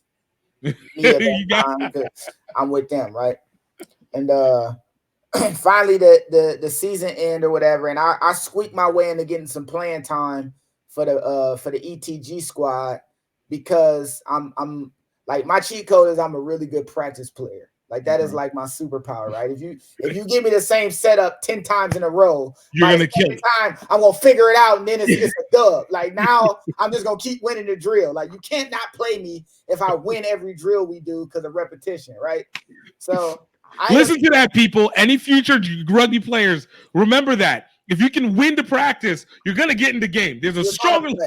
You're gonna play. Like, it's hard. It's hard to put a dude on the bench that outperform people in practice. And that's pretty much what it was. Like, even if the coaches had an issue with anything with me, I always butt head with coaches. Like, since it's really based, like, as I psychoanalyze myself as an adult, it's because of high school. I kind of carried a lot of grief from high school, but I would always butt head with coaches. But because I was so thorough in a practice sense, it was hard. I was hard not to play. But anywho, I ended up sneaking some time on the men's team, ETG squad. Nice. End up getting like a start. They pay me for like 30 minutes, and then I play another game for like 25, 30 minutes or whatever. And I earn my respect essentially. So we doing a scrimmage, and we have a massive break, and I'm playing wing. At this time in life, it was like, you're the winger, shut up, go to the wing, right? All right, cool. I'm new here, whatever. and they just won a championship. So they won D1 club before I got there, and lost in the Elite Cup essentially. Right. You remember when the Super Rugby had the Elite Cup? Absolutely. Yep. And they lost to like Golden Gate, and they ended up beating Old Puget Sound in the D1 club championship right after that. Yeah. So I'm jumping in there, and they like, bro, fit in, fall in line, like, you know what I'm saying? You ain't got no pool. Like, all right, cool. We had this massive break down the side during this scrimmage, and I get the ball, and I go absolutely He-Man at this point, right? I make a move on one dude, a baby goose half-step tempo move on another dude, and then, like, it's me and one defender, and I grub it. And it's like a 10-meter grub. I get past that dude, and right when I'm gathering it, like just short of the try line, it wasn't like I could fall on it. I had to like gather it and take it with me. Right. And I knocked it on. Right. Oh. Everything I did before that was like pure class. But I knocked the ball on. And I'm like getting up, like, fuck, like, damn. You know what I'm saying? Kind of upsetting myself. And Phil was like, hold on, everybody. Wait. Stop. He stopped everybody that was around there. It was like, you know, like 5 life players, 5 of my teammates and like 1 defender or whatever. And he was like, Lance, look around, bro.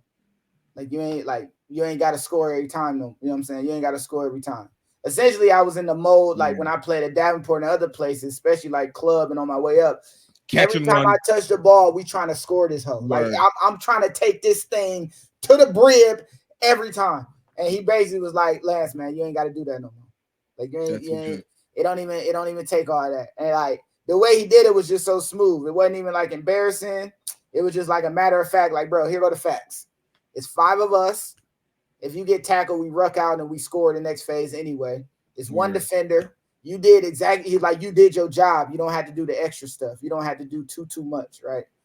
And to be honest, it helped me fit into what the life system was, but that little bit, like, hey, everybody stop, Lance, pay attention, like made me a completely better player because I was no longer stressed with trying to score all the time. Now I'm still gonna try to get a bucket, but now I'm not so pressed to where the ball dies with me. You know what I mean? I don't have to do risky stuff anymore, right? Right. And so it puts you into that position where it's like I can trust everybody's position on the field, and I don't have to be the king, the queen, and all the pieces on the board. That is a different mindset to be able to, and to know that you can trust that everybody on the field is going to do their job. I like that analogy. I love chess too, so that's a perfect analogy. But it's also because it's Phil. So at this time, he is the USA starting hooker. There's no debate. There's nobody else. We're going to a World Cup. If we beat these teams, that's the World Cup hooker. Like, man, you ain't gotta take it all the way every time. And then from then on, man, it became like, especially that first year at Life. That first year at Life, Tui is my coach. He used to stress some of that. Man, I did not like him that much as a coach, man. I did not like him as a coach that much. Like it wasn't even that. It was so I live a very carefree existence, like how I approach things, right? I love life. Like I'm not gonna stress over stuff. You know what I mean? I'm stoic. I'm stoic. At that time, I was stoic without the calm, silent part. It was like I can fix anything that goes wrong, but I'm still out here. We getting it. What's up? I'm joyful, enjoying life. And for a new guy to come in and be carefree, make a mistake, and be like, "I'll fix it the next time." That's a thought process you need to have if you don't want to put too much pressure on yourself. Right. But the others on the outside looking in, it seemed like you don't give a you know what I'm saying? Right. And I do. I hate making mistakes. I hate being the reason why we don't score if my mistake is it. But I wouldn't carry it with me. And you're dealing with Tui, who had his own list of pressures dealing with, like life ain't the most easy. Easy is a word, but it's not the right word. It's not necessarily a utopia, especially at that time. Like everybody has something they didn't like about what was going on. Every player, everybody had at least one thing. Even the guys that's like, "Hey man, you play for the USA." He still has some stuff that was happening at the time in life where he was like, "Yeah, this ain't sweet." So Tui had his own list of pressures and sacrifices he had to make. And, you know, one of them probably was the fact that I was so aloof about and so like whatever about cavalier about stuff. Like, look, man, like I'm clear. Like, and it's another thing. Nobody likes it when I know I'm good. Right. And no coach likes it when I know I'm good. Now, the reason I know I'm good is because I'm having success in practice, in games. Like this is what I'm doing is working. If I go to my imagination and work out, I know I'm good. I'm the one. Fact. But you know what I mean? People would take it as arrogance. You know what I'm saying? Now come to find out as I get older, that had less to do with me and more to do with them. The pressures of the administration and how they perceive it or whatever. But that's what he was dealing with. So it made like we used to butt heads all the time. You know what I'm saying? Right. Like we had a conversation about it since. Like it's kind of funny. But when I was playing under Tui, that was the best rugby I played, probably in my life. Because I was taught in such a way where it was like you only had to really tell me once. You know what I'm saying? A lot of goofy things was happening, like whenever I bust out a new skill or something. But for the most part, with Tui, you know what I'm saying, and how they operated the offense, who was on that team at the time, like man, I was on a different level at that point. I mean, I'll put the argument. Let's put the argument. That might be the most professional team that you have played for, in a structural sense, right? Yes. From what you've taken, and we'll go on to the other ones, but I kind of want to get a comparison from what you took from Toledo, Davenport to what you've taken with Old Blue, Roots, South Florida, Rhinos, all these people. What made Life University, in your opinion, stand out where they have been able to be such a consistent pinnacle of success? Obviously, players, I know, but everybody, there's always a place that gets players. What is it that Life did that makes it where they were so successful so consistently? I never played with Rhino. Let's get that. I'm sorry. Let me think. I think a lot of it has to do with, if we can go simply, it's the standard. Simply put, if I can just one word, two words, the standard. And that's what I mean. If you can't do the simple stuff right, why are you out here?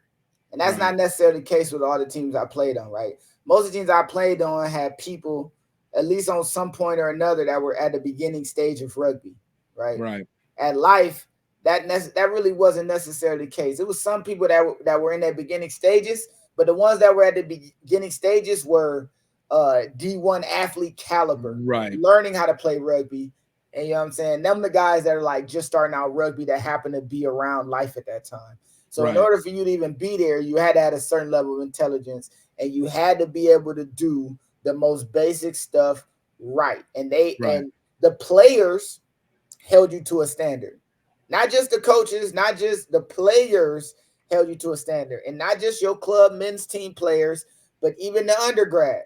If you making mistakes that you shouldn't make, you know about it. If you also, there was a level of sacrifice that goes into any successful team, right? I have sort of this like thought, this thought that I might turn into a dissertation if I become a doctor, which is like every championship team needs talent, either overwhelming or understood talent, meaning they understand each other, sacrifice. And that comes from the work you put in with that talent. So it's the people, it's the work that the people are willing to put in, and then it's the stuff you can't control, which I just quantify as luck. Right. And every Life team had those. Like every Life team had smart, strong, competent players, them the talent, and then the sacrifice. Every one of those players was willing to be 4 days a week, 5 days a week, weight room, put their body on the line, no questions asked when it's practice time, watching film, learning, growing, becoming better players. And then luck. So in the games, when stuff is going wrong, instead of that knock on bouncing off of a player's hands into their guy who walks in for a try, that guy knocks it on too, and then we steal the scrum. Or instead of that overthrown line out falling right into the hands of their guy to where they set up to go in and score, something happened where we get the ball back, or what I mean. It was one of those things. Like the standard It worked out. It worked out. The standard at life was you have a job, you do your job. If you don't do your job, we're going to tell you you're not doing your job, even if that means you're doing it in front of everybody, right? Sheesh. So it's been players who it was a player who we gave up a try at the end of a game that we already won. But that try gave the team we were playing like a less than 7-point loss bonus point. Oh. And in film, they put that play up and was like talking to the guy who made the mistake, like, what are you doing, bro? What are you doing? And it wasn't like what are you doing? Like, we got to be better than this, guys. It was like, now I want y'all to look at this play, and then they played it. That's soft. That's soft. Ain't no room here for that. You know what I'm saying? That's some bull, like all kind of like, you know what I'm saying? That dude was all kind of names or whatever. You know what I'm saying? And it was just like, if even I didn't make that mistake. I was on the other side of the field when that film happened. But it definitely told me, like, well, if that don't do that, I won't be the one making that mistake. You know what I'm saying? It's one of those things. And then it's another thing. So that's the talent and the sacrifice part. But then there's a mix because it's life. Life used to have this thing where every Tuesday, the men's team and the undergrad team would compete against each other, right? Okay. That talk about iron sharpening iron. Oh my freaking God. Imagine some undergrad kid, 18-year-old, 19-year-old, right? Just trying to live his rugby life. Across from him in a scrimmage, it's eagle, should be an eagle, used to be an eagle, right? Under 20 in Ireland, should be an eagle, not quite good enough to be an eagle, but still too much to deal with. Then you go to the back line, the best eagle the USA has ever had. Yep. A dude that's impossible to tackle one-on-one.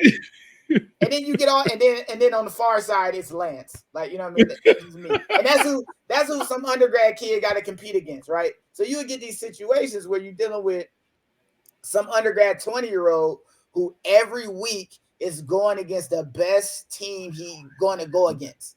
Yeah. And then for the men's team playing the undergrad, we're going against maybe top 3 team we're going to compete against all year. We play against them every week in practice. Yeah. That is something that like ups the standard for everybody. And not to say that this is the case. This is just a theory. Relax. This is just a theory. But ever since the men and undergrads stopped competing against each other, or the players that came out of those groups competing against each other, life hasn't been the same since, at least the undergrad. Right? I think there's a fair argument for that, because I do remember, especially in those times, because some of those life teams ended up coming to play LSU a bunch, and of course then even the Lindenwood teams, and you'd go like, how do you keep finding these guys? How are they so crisp on everything? But it would make sense, like if you're going up against Cam Dolan every week in practice, like what are you about to do? Who's this college student about to be for you? And it's the crazy part, right? You say Cam Dolan. At that time, I think that was just when he was going to Northampton or whatever, where he when he went to Europe. But at that time, he wasn't the scariest forward on Life's team. That's the wild. So imagine Cam Dolan is on the other side. You're gonna have to line up against Cam Dolan, but the dude next to him is actually bigger, faster, stronger than him. Bruh. You know what I'm saying? The dude next to him is actually more to deal with than Cam. Now, Cam is a player. He's a player. I'm not knocking it. That ain't what I'm saying. No, it speaks to the volume of the talent that they're dealing with over there. Yeah. You know what I'm saying? But that goes to show, like, and you know what I mean? It doesn't hurt the players that were at the, doesn't. It's again, iron sharpening iron. Like, that's why you do that. Yeah. So for you then, in that time period, you were in Atlanta for a year, correct? If I looked at the thing correctly, playing with Life for about a year. No, I played with Life like 2.5 seasons. 2.5 seasons. Yeah, July 2013 to like November 2015. So what ended up like in that time period, which you guys definitely won at least 2 national championships within that period? Just one? They stopped playing for them because they were a foregone conclusion. If we was in the national tournament, we was gonna win it. So they was like, it's not worth the trip. Okay, that's even a mindset, even in it of itself. How about this? Here goes some deep secrets from the past. Y'all ready? Let's go. There was a time when the ARP first started. The ARP now is beautiful, right? It evolved into this beautiful thing, got academy teams. At one point, it was the ARP, and then the Pacific had their own thing. You remember the PRP or something like that? Remember that? Well, it was agreed upon when the ARP was created that the winner of each would play against each other. Right? I remember. At the time, Life had won the ARP, and the winners of the other side, I'm not going to say who. If you look at the years, you probably can figure it out. But they pretty much saw that they was going to play Life. It was like, nah, we ain't got the team to compete with y'all. So we didn't play that head-up mixer that we were supposed to play. So this is telling you how good this Life team is. Like it was, this is another way I can say it. We won 1 national title when I was there, but my entire time playing for Life University, I only lost 1 game, and that was to the USA team. Yeah. Nobody else were really even close. And that game was close too. Yeah, that wasn't even like a strong. That was a close game, if I remember. I think we lost by 10, and we gave up a try with like 8 minutes left. So I think it was like a 4-point game. Yeah. And then we lost by like 11. It was something like that. Yeah. And that was a game. And there was a bunch of World Cup players that were on that team that was like having to deal with us. And it was, man, that was so much fun. Man, so in that time period, in that 2.5 years, like how does that change your entire rugby? Because like I said, Davenport before you said solidified you as it being in your identity. What does Life put into you after this 2.5 seasons?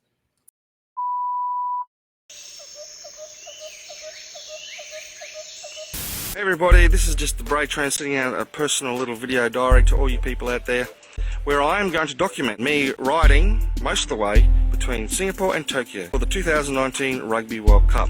Number 1 is because as part of my business I do Rugby Lovers Guide to Asia. Number 2 is I want to bring a lot of exposure to the rugby clubs and the rugby NGOs and charities. Also on a personal level, I just want to break the funk I've kind of felt I've been into for the last 10 years. So for the next 12 months, I poured myself into this Singapore to Tokyo campaign, but it still wasn't enough.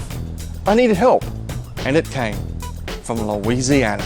We in Singapore, baby! Gift from GiftTime Rugby USA is a extroverted tour de force. Say hi to my people out there. Which makes up for my social shortcomings. This place is unbelievable. No! It's not just it's like what's he supposed to do? Morons, a bunch of morons. Guys, picture with me. Picture. Australian. G'day, mate. You can use my phone. But what unites us is a hunger for adventure. Off to KL, Kuala Lumpur. Yeah! Woo! Gift, where are we? We're in Mount Fuji, baby! Our love of Asian rugby culture. 1, 2, 3, center! Yeah!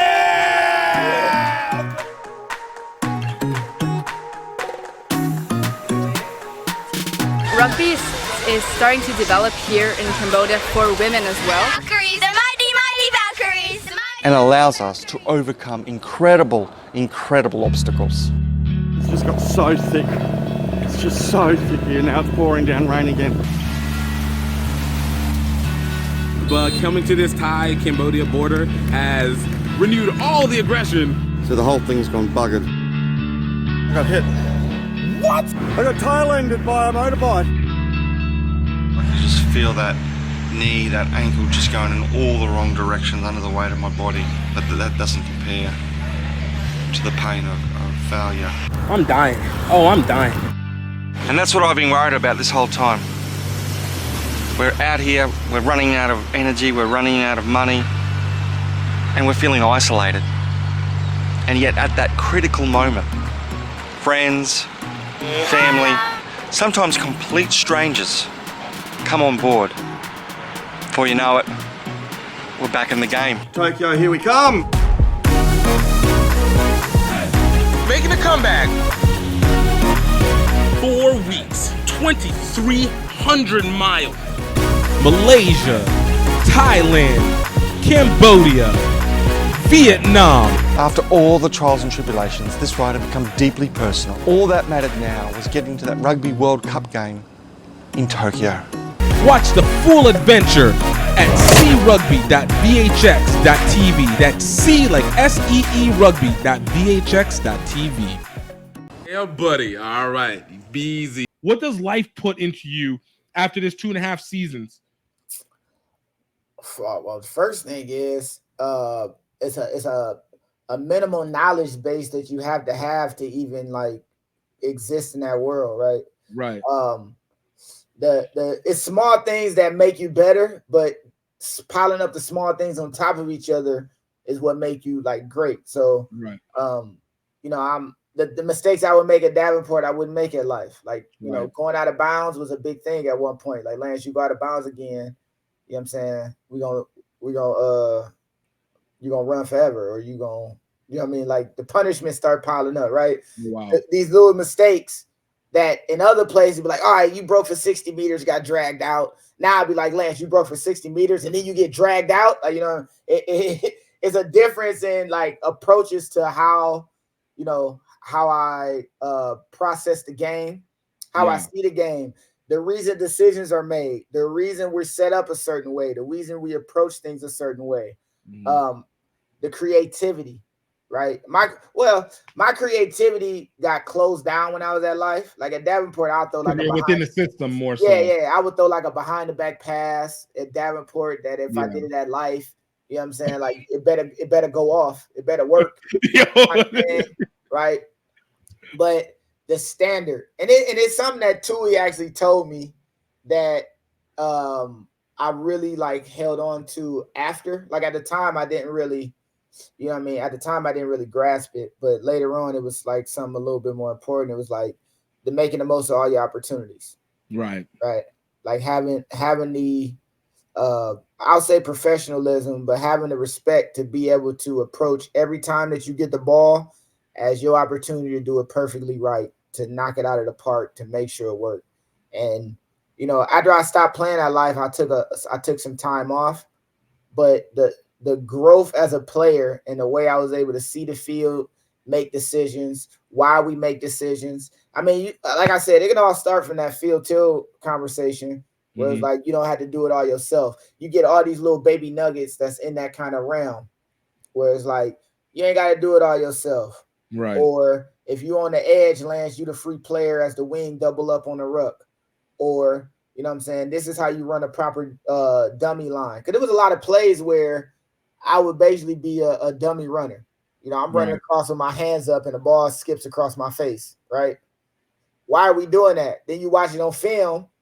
Oh, if I'm the blind side wing going into this scrum set piece, going from left to right, and I'm filling in that spot that's holding the 12, which means that once we get it to our 12, he's against a 13.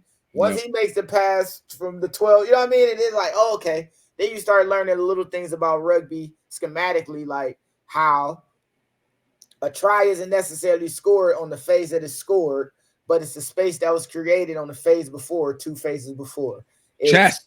You know, the chess. Let's you know, it's chess. You know, before math was, I mean, not math, but rugby was like this moving math equation to me. And then it turned into chess with math. In a sense, the moving math equation is if offensively we got more people on this side of the ruck than they got defenders, we should break the line. And then the chess pieces involved where like if we have equal amount or more and this big dude run a crash line because of his skill set and abilities, they have to take care of it this way, which means the space. And then you start really plugging in and really learning how different skill sets affect and where to use it, how to use it. It basically it's something that I say later on in life, which is like, and why Great American Rugby was created in a sense is like I I said dissertation before. I have a master's degree level of rugby, right? I go to a place like Life. I'm there for 2 years. I'm coached by Dan Payne, Scott Lawrence, you know what I'm saying? Tui Osborne, right? These, Scott Lawrence is a USA coach now.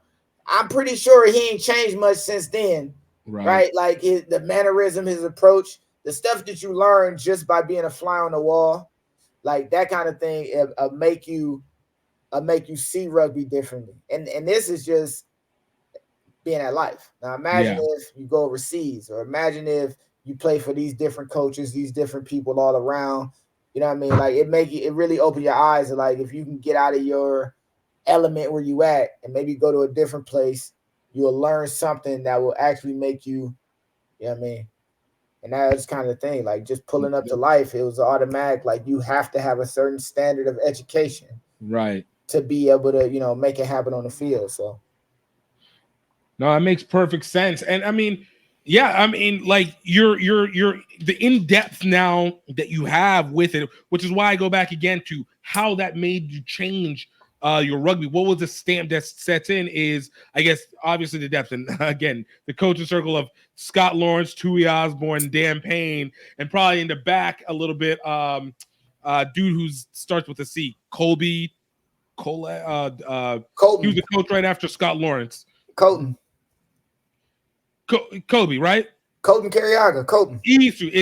That one. But all right, but imagine Colton is my teammate, so he's not even a coach. He's not even a coach. But that's my point. That's wild. Right. He's our outside center. He's my outside center. So then it's like you learning. All right. So then it becomes a thing where like I'm playing off of AJ McGinty. Yeah. Right. So then. Right now, nobody's thinking as fast as he is or processing what's in front of him as fast as he is. But you can see him looking across on the set piece. He always do the same thing. He look across, turn around, look at what he got, look stressed, run his hand through his hair real quick, and then be like, all right, this to play. And then you realize, oh, we almost had a line break going to our outside center on a crash ball earlier in this half.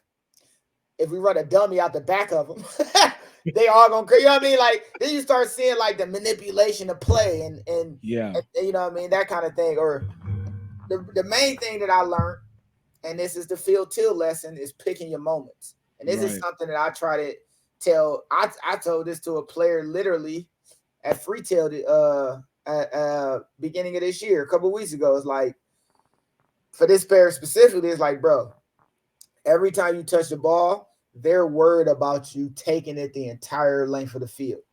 So as soon as you get the ball, you're dealing with a bunch of people who are on alert, and they're immediately trying to close down all of your space. The minute you learn how to manipulate this space, move the ball along, pick your moments, you'll find yourself scoring more, because the first 2 times you carry the ball, instead of you trying to go for the gusto and take the top off the defense, you should be trying to move the ball along. Yeah. And when they come back, you're dealing with a defense that's not as prepared as before. You know what I mean? And it's like the processes of how to get through this and really how to, use your skill set best. I learned so much because I had to go from winger, where I was on a team where it was spoon fed to me. When I played wing first year of Life, it was like, look, the offense was, we got way too many good people in the middle of the field. Y'all do your job and give it to the space. We got finisher on the outside, like Lance, and the other wing at the time was pretty good too. So it's like, let's create the space in the middle and give it to our people who are definitely able to finish at any cost. You give them one-on-one, they probably gonna finish it. So that's how the Life team was, when I was a wing. And then AJ leaves and we lose some people, and now I'm at fullback. So now it isn't so much let's create the space on the outside. It's let's be strong in the center of the field, so that when we have mismatches on either side, we can make it work. And then that's a whole nother can of worms to learn and dissect and really figure out. So, to be able to go through the process of playing wing, moving to fullback, having more responsibilities, that's the kind of stuff you learn, especially. But I wasn't really, I don't know. It was the best of times. It was the worst of times. So, I have a love hate with that time. Why did you end up leaving I guess obviously best of times, worth of time. But I say, why did I got you? And that plays in. How was Atlanta treating you in that area as well too? Because going to New York, you're talking about a significant jump, but at the same time, it's Atlanta. Atlanta still has its opportunities, and this is before Atlanta's level of bouginess. Even though I've been a staunch hater of Atlanta since 2002. You should hate on Atlanta. They deserve it. So it was the same thing at Davenport. Play 2 years, work, get adjusted, live in the city. Same thing happened at Life. Played 2 seasons, 2.5 seasons. I played 3 falls essentially. And you meet people, people, teammates helped me get a job. I was living with some rugby players at the house. Mm-hmm. And basically it made me again feel as though I can exist anywhere. I was working at a club in Atlanta and I'm meeting all these celebrities and all these famous people walking around, and all I'm doing is just, hanging out. I park a car, come sit down, see a rapper. You know what I'm saying? Park another car, see a model, park another car. Like any weird Atlanta celebrity, you know how if you live in Atlanta, you just run across people that's famous all the time. But any weird celebrity you can think of, I done ran across in my time in Atlanta. And it was just like, hey man, this is pretty cool. Like, there go 2 Chainz dapping us up. You know what I'm saying? Rick Ross showing love. You know what I'm saying? Like, I got a picture with Vivica Fox. You know what I'm saying? Like, oh, snaps, there go. Oh, T.I. an a-hole. He was an a-hole at the time. That's a weird. You know what I'm saying? I'm pretty sure he nice when he ain't dealing with service people, but he was especially not good when I was there. And it was like, then you meet these people and it's like, oh, this guy is a goofy. This guy acts like this. This guy does this. Like, but I the fit veil right gets on. Yeah. But I fit right in Atlanta because I don't keep up with the Joneses. I was able to kind of be a fly on the wall and kind of see like trends and Black culture, whatever. I mean, I don't even know how you quantify that. If Black people don't own it, I don't know how you quantify it. But Black culture, run amok. I've watched, I've seen people pull up in most ridiculous cars that they don't own, but stunt like they the man. I've seen people, you know what I mean? Like you get to see a different kind of world. And New York came about the same way that Life came about. My boy Dominguez was in New York. But think of this though. I'm done with rugby. When I left Life, fall 2015, I talked to him in November. I'm like, I'm done, bro. I'm done. I'm good. Why? What's required of you, even if I'm not given much from Life, I'm still required as if they're paying all my schooling. Still required as if they're paying my housing. So I'm going to work. Imagine on Tuesday, I go to work till 3 a.m, right? So it's Wednesday at 3 a.m. I get home. We got weightlifting at 6. Right. If I miss weightlifting, it's because I was at work till 3 a.m. Right. And then if I go to make it up, it still can be held against me. So like I'm getting punished because I have to pay for my living. Like, bro, y'all not hooking me up with a job. I found one that pay everything and allowed me to be free on Saturdays, allowed me to be free on practice times. It fits perfectly, but this thing ain't working. Don't matter. You still got to run. Okay, so what about don't matter? You still don't matter. You still. And then by that time, they was trying to push me out. It's a bunch of like goofy things about like dealing with those situations where like it's not necessarily about nothing much except for power, control. Right. So imagine. I might as well tell this. This is a good one. Let's go. This is a good one. Use it how you will. It is what it is. It's just the truth. So, Life University at the time was NAIA. I think they still are. They still are. Right. So they NAIA and their rugby team is USA Rugby. Right. Neither one of them governing bodies or entities is there a drug test like requirement. Right. It literally said in the NAIA, like we don't drug test. Each school does that to their own discretion. USA Rugby or rugby in general doesn't drug test until you get to the international stage. So anything before that or around that is just like free for all. It's wild, wild west. So imagine you go into a place like Life and they drug test you. So y'all doing this on your own. This isn't something that's required from anybody or anything, right? And they basically do it to get people in trouble. That's essentially the only reason that I can think of they do it. If you're not knocking over convenience stores or committing crimes, you're not doing anything wrong, and then they manufacture a reason for you to be wrong is a problem. Now, look even me, I ain't about that life. Nothing comes about it. But the fact that y'all trying to, the fact it just that feels sinister. Like what do you? It's built that way. You know what I'm saying? Yeah. I've seen a bunch of people get mixed up and in trouble because they party hard after a win, and then they come in Monday and they got a drug test. Okay, so what's the reason they got? Do you suspect them of doing something criminal wrong? behavior or yeah, whatever. criminal behavior. They're not they're not testing for steroids. They're not testing for stuff that destroy your body. They're testing for recreation. Right. So they're essentially doing this to get people in trouble because it's people that was juicing at life at the time, undergrads, that was juicing at the time, clearly juicing in behavior, in body composition, in acne, in any way you can think of. You like, yeah, bro, that dude on the cycle. Like, you know it. Them not the ones dudes getting drug tested, right? And even if they were, they're not drug tested for anabolic steroids for that cycle. Yeah, they're doing it for something that's, you know what I'm saying, for the fun of it. Superficial, Yeah. basically. So it's like, okay, I'm being drug tested before the last game of the fall. Okay, whatever. I got to come in early to do it. Okay, cool. I passed. All right, sweet. All right, cool. Move on. Right. But then it's just realizing that before that, the whole time leading up to that, I never was drug tested. It wasn't until I was at the end. It wasn't until they trying to not give me scholarship or take money away that they like, all right, let's find a reason to get them. Let's find a reason. Let's find a reason. Right. So it takes away that trust that you can have in the institution. So that was, were you starting to feel like that was just part of rugby culture for success? That was just wearing you out, where you're like, I'm burning out from this. Like, I don't want to go back to it ever again. Is you burning a candle on both ends, right? So I do have to live and survive, but what I love to do is compete. Right. But in order for me to compete, I have to pay for school. I have to pay for my living. I got a car, got insurance, got phone, got blah, blah, blah. But what's required for me to play on this team means that I have practice 4 days a week. Right. I have a game on Saturday.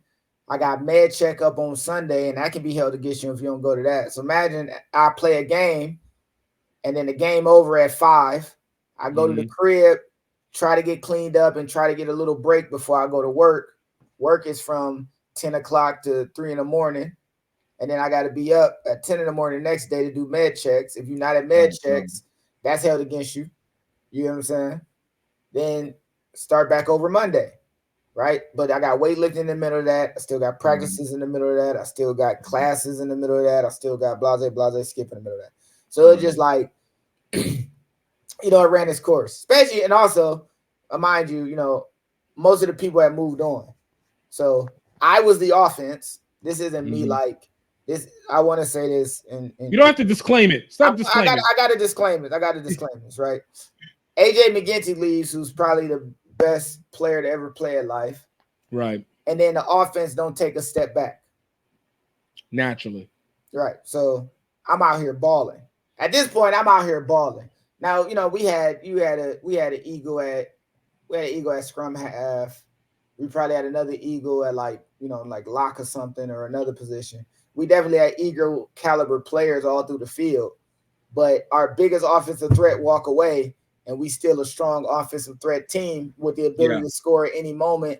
And there's another thing. We weren't playing for national titles anymore. So now we just plan to play. And then, you know, we play a really strong fall, and then we finish it off in the spring, and that's just the end. Then you don't do nothing. Right. Yeah. And then, you know, it's still control, right? So I can't play at this point. I'm ready to play sevens in the summer. You can't, right? You want to play for dude. If you play at life and you're on scholarship, bro, they ain't letting you do none of that. You ain't doing none of that. You ain't doing none of that. So it was just don't work. You know what I'm saying? I'm butting heads with the coach. You know what I mean? Like, this dude don't even know who I am for real. Like he don't know nothing about me. He don't know, and don't care to know, and that's fine. Like you know what I mean. And then it's a bunch of little things, right? Imagine like this social media stuff that I do now. I was trying to do in 2010. The coach at Davenport told me if I do it, I lose my scholarship, lose my spot. So I can't do the social media thing. Years go by. Speak volumes to a lot of where rugby is right now, of what they were doing in 2010, 2011, 2012, and really until 2017. Let's be honest. Until 2017. Imagine being told you can't have a social media, and then years later, these schools have dedicated social media pages. Like it's like a weird, you know, I go to Life and the same thing happened. Stop posting stuff. You know what I'm saying? You you putting your scholarship, your position in jeopardy. Stop posting stuff. Stop doing the videos around the, you know what I'm saying? Cut all that social media stuff out. 3 years later, they tagging Great American Rugby and stuff. It's a weird freaking set of circumstances, but that's a part of the evolution of rugby, right? My philosophy on how the old school held rugby back for so long, which is why we're not as good as we could be now. And it's because we don't pull the best that we can through excitement, but instead the purest, and what is pure really, but the purest of the game, trying to keep it one way into this little cute little bubble, and that's like literally boxing us up and keeping us from expanding. Yeah, I mean, look, I was, and I know this is like a slight digression, but it to the point. I've been it's one of those big believers where it's like there's the moments where you're able to be in front of the trend and you're not jumping on, and then you find yourself following is one of the problems that I found with rugby consistently. I remember in 2014, like I remember it was myself and Ginty that probably were doing as much streaming as anybody at the time before they started like building it up outside of national championship games, the individual ones. Right. I was a big believer. I was like, look, rugby has the chance to be able to be the best sports entity utilizing the digital space right now, because TV was won by football. You know, like the in-game performance was won by baseball way back in the 30s and whatever. These were the things that helped trend it out. The storylines is what helped the NBA. So rugby naturally was supposed to be set to start doing a digital presence. And it wasn't until like obviously 2020 when they started actually making a difference on it. But like 2014, 2015, nobody was doing anything. Nobody. You would see it was basically a Facebook page and the occasional Twitter update, but nobody was creating a regular, consistent news. Nobody was trying to be able to create updates and allow people, which ironically, everybody was finding your teams by these digital elements. This is where you want it to be able to have the most amount of effect. And so you lose the pace, and then all of a sudden, come 2020, oh man, maybe we should start doing on TikTok. Mind you, people like Ileana Marr and at the time, Cody, the other dude for USA Rugby, and during the Melfi, easy, right? With Cody Melfi, they're doing the Olympic Twitter, Olympic TikToking on their own. It wasn't until they were way up, and then they were like, "Oh, maybe we should jump on Ileana Marr. Maybe we should talk. Maybe we should do something with this." And then it goes. And but by that point, you're following the trend, and everybody was already there, and you could have been ahead of the game in the best possible ways. So it's like it's the purism, and we're still doing it even to this day. Even what would go with like the Netflix doc. I am here for it. I think Don't spoil it. I ain't seen it yet. I ain't watching it. It's not out yet. It's not. It doesn't come out until the 24th. So you're good. There's people who have previewed it. I'll be honest with you. I get a little insulted that we're not able to get the preview because Americans doing rugby media, like that's come on. Anyways, but like those are things that once again they're only doing it because they saw what Drive to Survive and the tennis one did. When you should have been doing this from the beginning. They've had the Prime and everything like that, but they don't promote it. So it's just like, where is it that you want to be? Do you want to constantly be following? well, you follow, you're never going to grow because everybody's already going to be surpassing it. Yeah. This is part of it, right? I think we have to really understand the history of what rugby is. That's a big thing about all of this, right? It's true. Especially in my time of playing rugby league, right? I'm a historian by like, I don't know, interest. I just love looking at history. Right. Sue me, right? I will watch a World War II documentary in a heartbeat right now. Like that's just, you know what I mean? I will learn about some small village massacre that happened in Viet Cong and what were the components that made the situation and made that area a powder keg and why, you know what I mean? That kind of thing, right? Right. So when I got into rugby league, I wanted to know the history. Then you learn that rugby league was created to get away from the elitists that were in union that were because they didn't want to pay. Because they didn't want to pay nobody. They didn't want to pay. Oh no, you need to play for the amateurism, play for the glory of it, while these guys are broke and hurting in the mind, trying to go do work.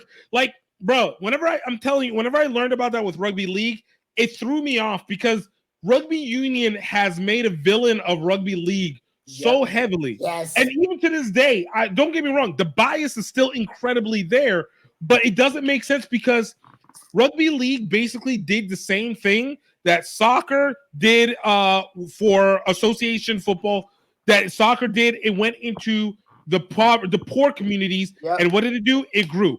Football diverged from rugby and went into the poor, less economically strained communities and grew. Basketball, developed within itself. But the point was, whenever you separated from the elitism, you saw the growth immediately happen. So knowing what happened with rugby league and knowing that rugby league has still not been able to facilitate, despite the fact they've been able to be far better when it comes to entertainment. They've been forefront when it comes to payments.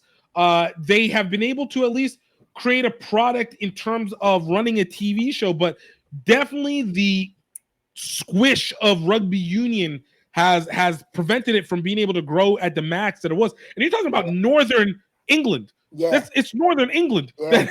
And then how it found its way on other parts of the world and how they hold on to it, right? So take like Australia. We see Australia rugby union is really strong. Rugby league in Australia, comparative to rugby union, rugby league is absolutely and it's a blessing that I've been able to see it. It was a blessing that I was able to go to that side and see the difference and do the compare and contrast. Like, funny enough, my TikTok is all rugby league stuff. Right. All rugby league stuff. It's probably like 85% rugby league. And the responses, the interactions I get, when I say rugby league fans are some of the most diehard human beings on this earth, they ride for their set. They ride for their team. If I say, hey, y'all, if I just made a TikTok post on my camera, I love rugby union. What a game. All the people that love me in rugby league, that love my post, they be like, oh, you're lame. Like, you switched up on us. Like, they hold rugby league to a high regard. And that's actually part of the reason I have a lot of love for rugby league and the way they operate. Am I going to see you in Vegas in March? We'll talk about that later. There's a lot happening within this. Believe me, I know exactly what you're talking about as well too. But anyway, my time in life was over. Life was done. And blue. So obviously, Dominguez says, "Hey man, I got some stuff happening over here in New York. All right, jump out to Old Blue, where you're now entering into the weirdest rivalry, I feel like, is in the Northeast part. New York Rugby Club and Old Blue that are rivals. That's not a rivalry. But they share everything together. They're not. New York Rugby Club. It's funny. This is funny. I've said some salacious things. Not salacious. I said some very mean things about New York Rugby Club recently, and I'd like to apologize to absolutely no one. But I ended up going to Old Blue on it was almost like a baby whim. My now fiance and I were in Atlanta, and I was at my house. By the way, congratulations on that. Congratulations on the engagement. Big step. I look forward to seeing that next step when you guys get married this year. Cheers to you, brother. Yeah, man. Yeah, man. You already took the leap. All right, we ain't gonna Yo, talk. dude, look, I know. Like, I am here to positively tell people it's okay to get married. Don't let this generation of TikTok and X fool you from the fact that marriage is actually a legit thing if you find the right partner and have the right mindset with it. So she was in Atlanta, and Demetrius texted me because he just got done. Pro Rugby did 1 year. If Pro Rugby do 2 years, I play for Ohio. They do 1 year. Oh, he was an aviator, right? Yeah, and he ended up he playing for the USA at this time, and he needed to just play in order to stay in the fold, in the mix. Mm-hmm. You know, you got to be playing. So he like, man, I'm in New York. Come play for Old Blue. I'm like, bro, this again. You know what I'm saying? Like, you know what I'm saying? This again. But when I left life, I was done with rugby. You know what I'm saying? I had enough of dealing with, it was more or less the environment, not rugby. But it was points where rugby wasn't fun. Right. The game was fun, but all the maintenance leading up to it, all the things I had to do to lead up to it, is something that's been so beautiful to me that I love so much. Why is it so tough to be a part of it, and especially a part of it in an environment that they treated real, right? So because that was the highest level that I achieved at that point, and the next highest levels were kind of just far off. It was either USA or professional. The professional rugby closed, so it was just USA. At this point, I'm like 28, 29-ish. So I pretty much it was like, all right, this is it. You know what I'm saying? I'm done with it. I won't focus on life, get ready to move to Florida, kind of, get myself set up to come down here or whatever. And he sends me a text message. He like, listen, man, come to New York, come to Old Blue. You know what I'm saying? And D'Amica's the kind of person is where he'll tell me to come to a place, come play with a place, but he didn't already had the conversations with all the people that have made it happen. So he's already got me greenlit for this, right? He's already made it so that I'm gonna be down there. So I was planning to move to Florida towards the end of that year or the beginning of next year. So I go inside of my house and I go up to my then girlfriend, and I was telling her, like, this team in New York want me. I think I can go to New York and play. And she's born and raised in New York, so you know what I'm saying. She like, wow. Yeah, that gave me a reason to go to New York. Yeah, let's go. New Yorkers always are looking. They're always somehow in the South, and always are just like, yo, man, I'm from New York. Let me get back to New York. I can't wait to live in New York. Find a reason to get back to New York. So any reason. So I end up setting it up to go down there. They're like, yeah, we got a place for you and all of that. Like, do you need help getting down here? I'm like, no. Because by that time, since I had, spent 9 months of working and not really having to worry about anything else but work, I did pretty well for myself. And I was like, all right, I'll go to New York. Went down there. I flew into New York September 11th, 2016, which is crazy to me. 15 years later, I'm flying into New York, September 11th. I'm thinking that's wild. And I would never forget this, right? I get out of the plane on LaGuardia. I go to the rugby house that D'Amica staying in. At the time, he's staying with like Butcher, right? Dylan Fawcett. Yep. He's staying with like, and we all played together at he wasn't with was he with Butcher yet? Was he with Butcher yet? I think Butcher. No. Butcher came after. So he was staying with Harry Higgins. You remember Harry Higgins? He played for the USA. The name's familiar. I don't have. He was a USA guy, and I get out the plane. I take an Uber straight to his crib. I walk right up the steps. Right now, at this point in time, I'd only been in New York as like on some visiting team with the team. Leave with the team, no extraness. You fly in, y'all go to the hotel, y'all work together, then y'all go to the game, y'all get back and y'all fly. You know what I'm saying? So now I'm like by myself, and I'm in the house for like an hour or something, and I'm hungry in the mug. I'm like, Meekis, man, I want to go get something to eat so bad.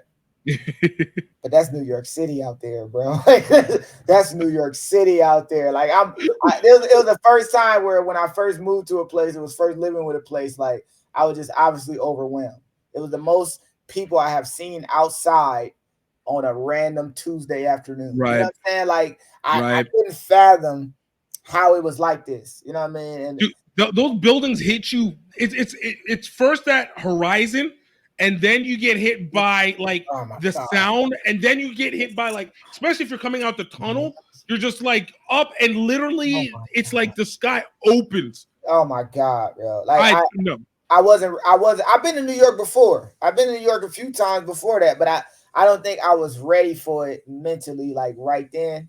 Yeah. And that was actually like the last test of like I can live anywhere kind of thing. Because it didn't take me long to find a job. It didn't take me long to get situated in a rugby house. And it took me a while to get good at the rugby at Old Blue. It was the same situation.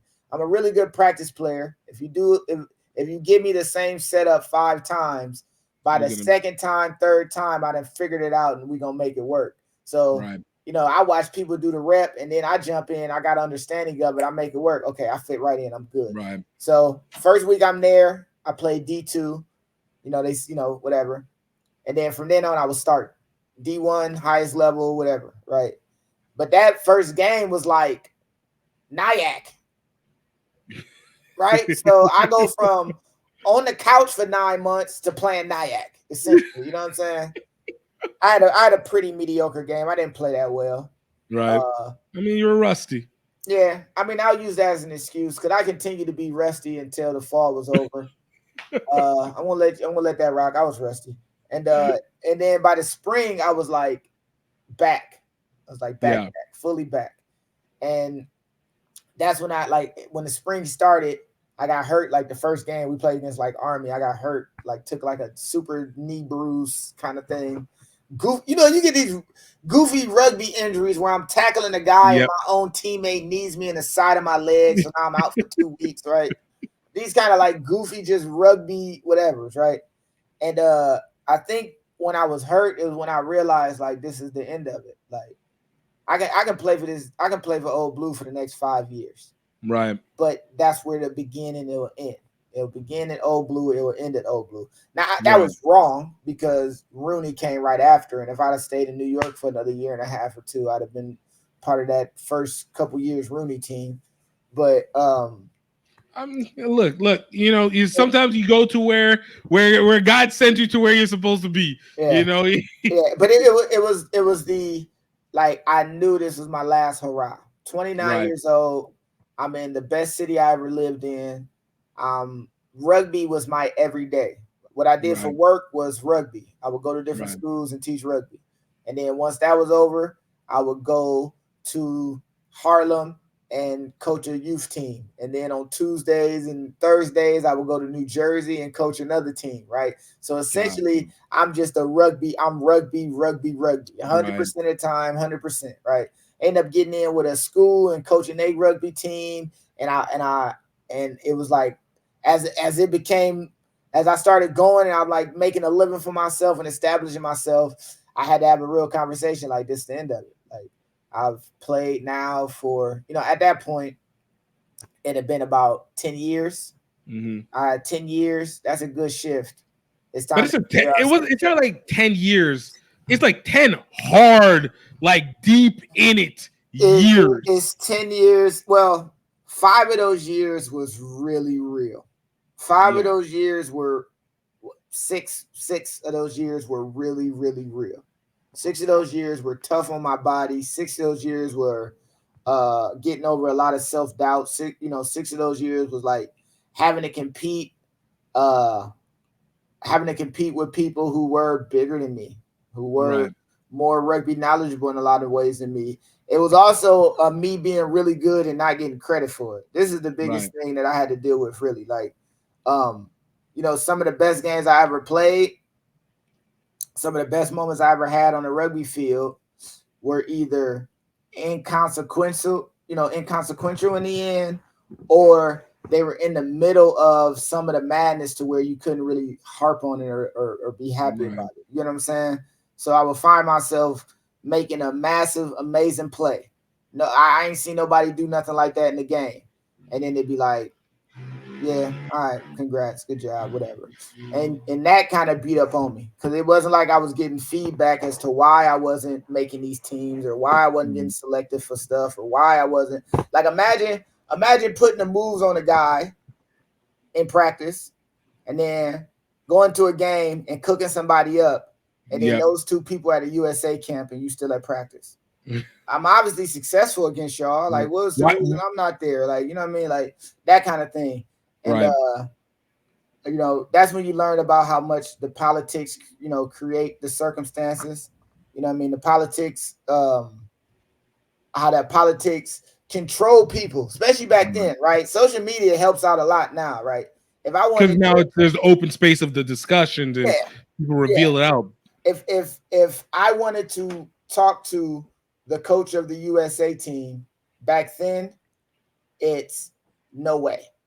Now you can get the attention of Mike Friday if you needed to. You know what I'm saying?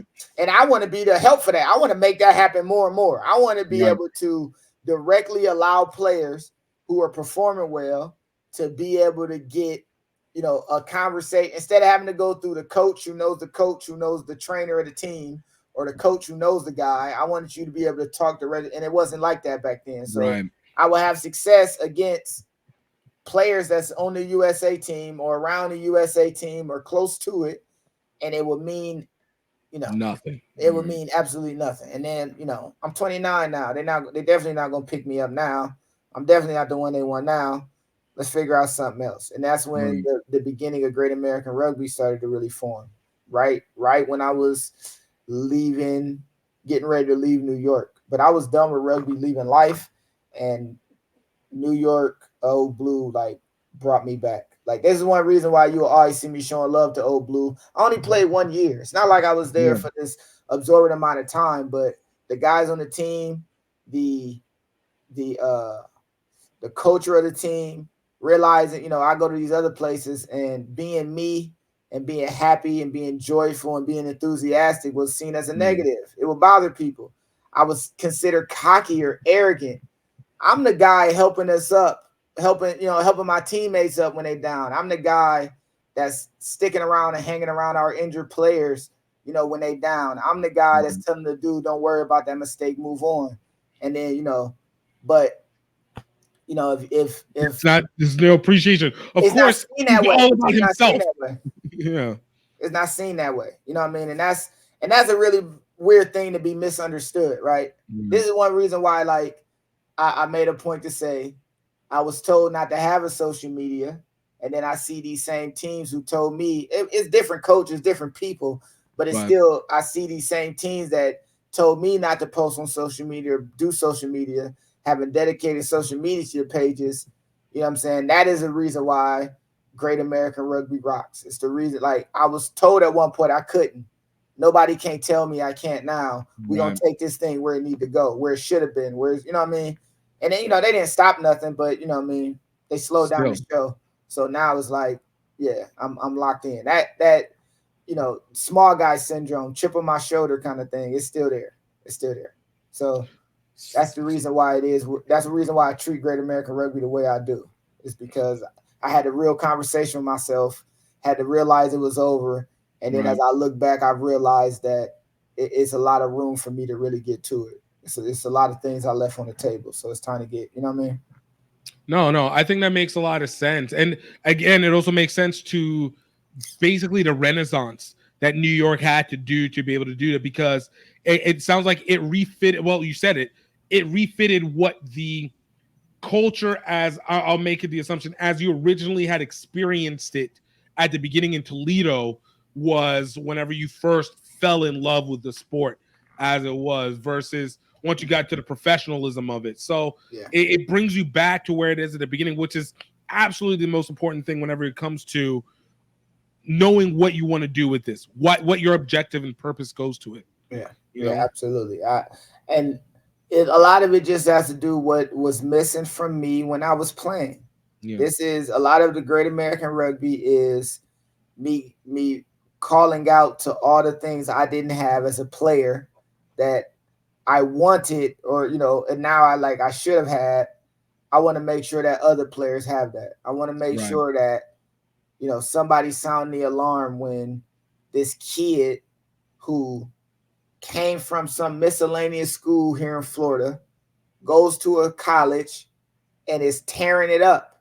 Nobody would speak on the growth.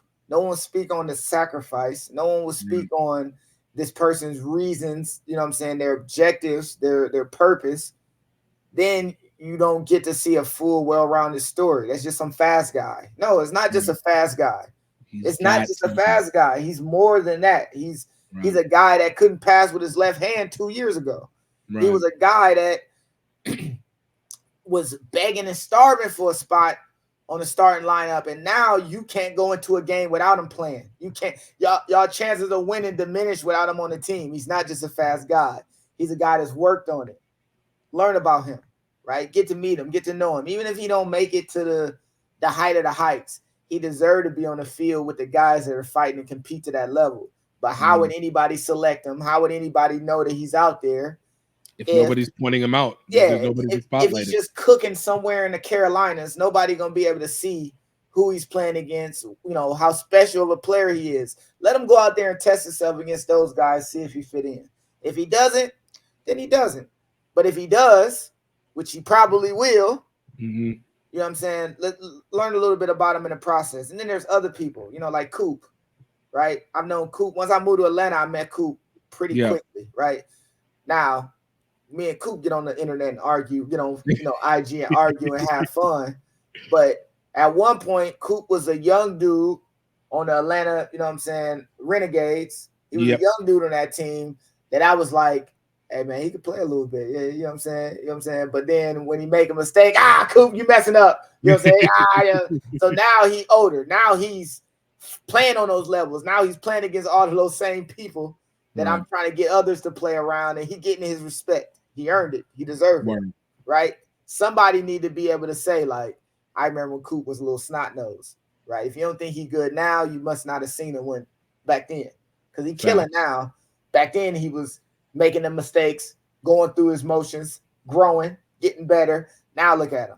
You know what I'm saying? That kind of thing is important. That's how you really learn to appreciate the people. You say the storylines is important. The people, right? Mamba mentality is a real thing. They love Kobe. We know he was focused, but giving him the moniker like Mamba mentality, it takes a life of its own. Right. Then it becomes something, then it becomes something that's even different. That's bigger than just basketball. Rugby needs those kind of things. And that's a story of, I'm not going to say just stardom, but that's a story of, I think, sports in general. We become attached because we know that these people had the struggle, they had a growth, they had a result, and as a result, we got to experience that with them along the way, more or less, and we get to be there. And now that we connect to them, we stay wanting to watch that process over and over. Yes. You know, the coolest guy in sports growing up to me. This is why it's funny that people I was labeled or treated as if I was arrogant. It's kind of funny. The coolest guy in sports to me as a kid was Barry Sanders. Barry Sanders, right? Same. Imagine the most freakish athlete. You cannot catch this guy in a phone booth. Does the craziest moves. Everybody knows he gonna get the ball. Everybody knows his team need him to get the ball. And when he scores, he turns to the referee and hands him the ball. Gives the ball. To me, that was like the wildest thing because he would do something absolutely freak nasty on the field and then just. Did you see his Oklahoma State video? His Oklahoma State highlights? Oh my God! Whoa! And that's following a legend. He literally followed a Hall of Fame player, and then goes in and does more than him. So, imagine, I look forward to seeing. I actually look forward to seeing as a kid. I would look forward to seeing Barry Sanders score and flip the referee the ball. To me, that was like the coolest thing, and that's something that made me such a big fan of his. And we don't appreciate that kind of stuff in rugby players. We don't appreciate and rugby is such a grinder sport. Like Americans will love rugby, but they have no idea about rugby because they want everything to be held under the veil of the team instead of the individual. Right. We don't love the teams. We love the individuals on the teams that make us love the teams. It's one of those things where I do think that this is a result very strongly because of the European, South African, New Zealand, Australian way of doing things. And I've talked to a couple of them. You know exactly.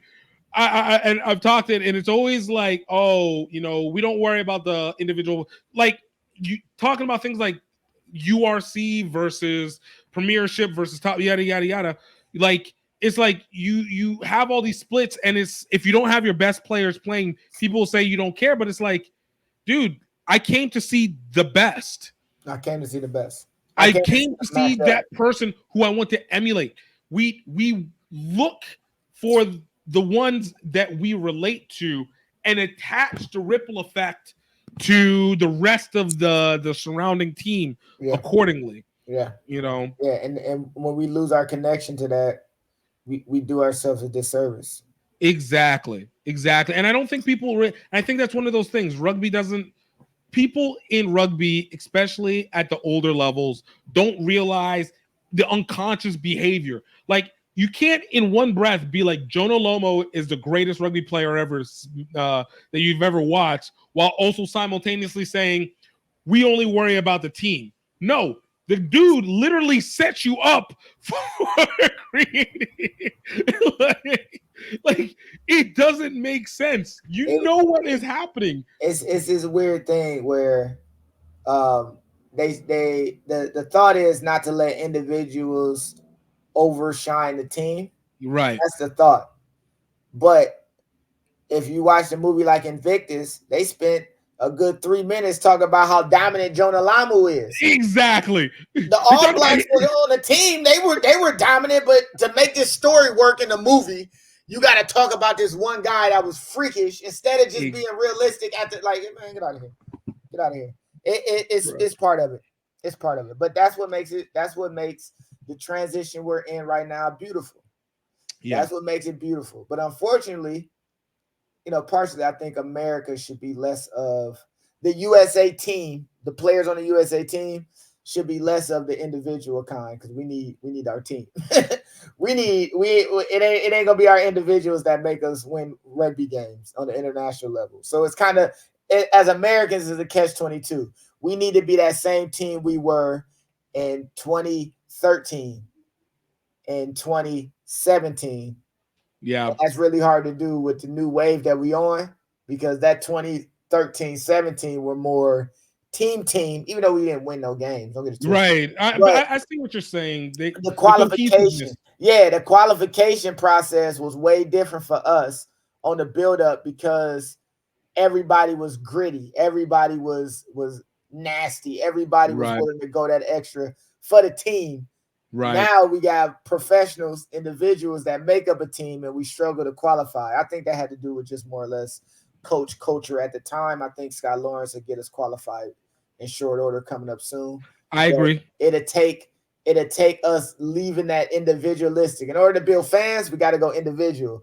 But in order for us to win as a team, we got to be super team.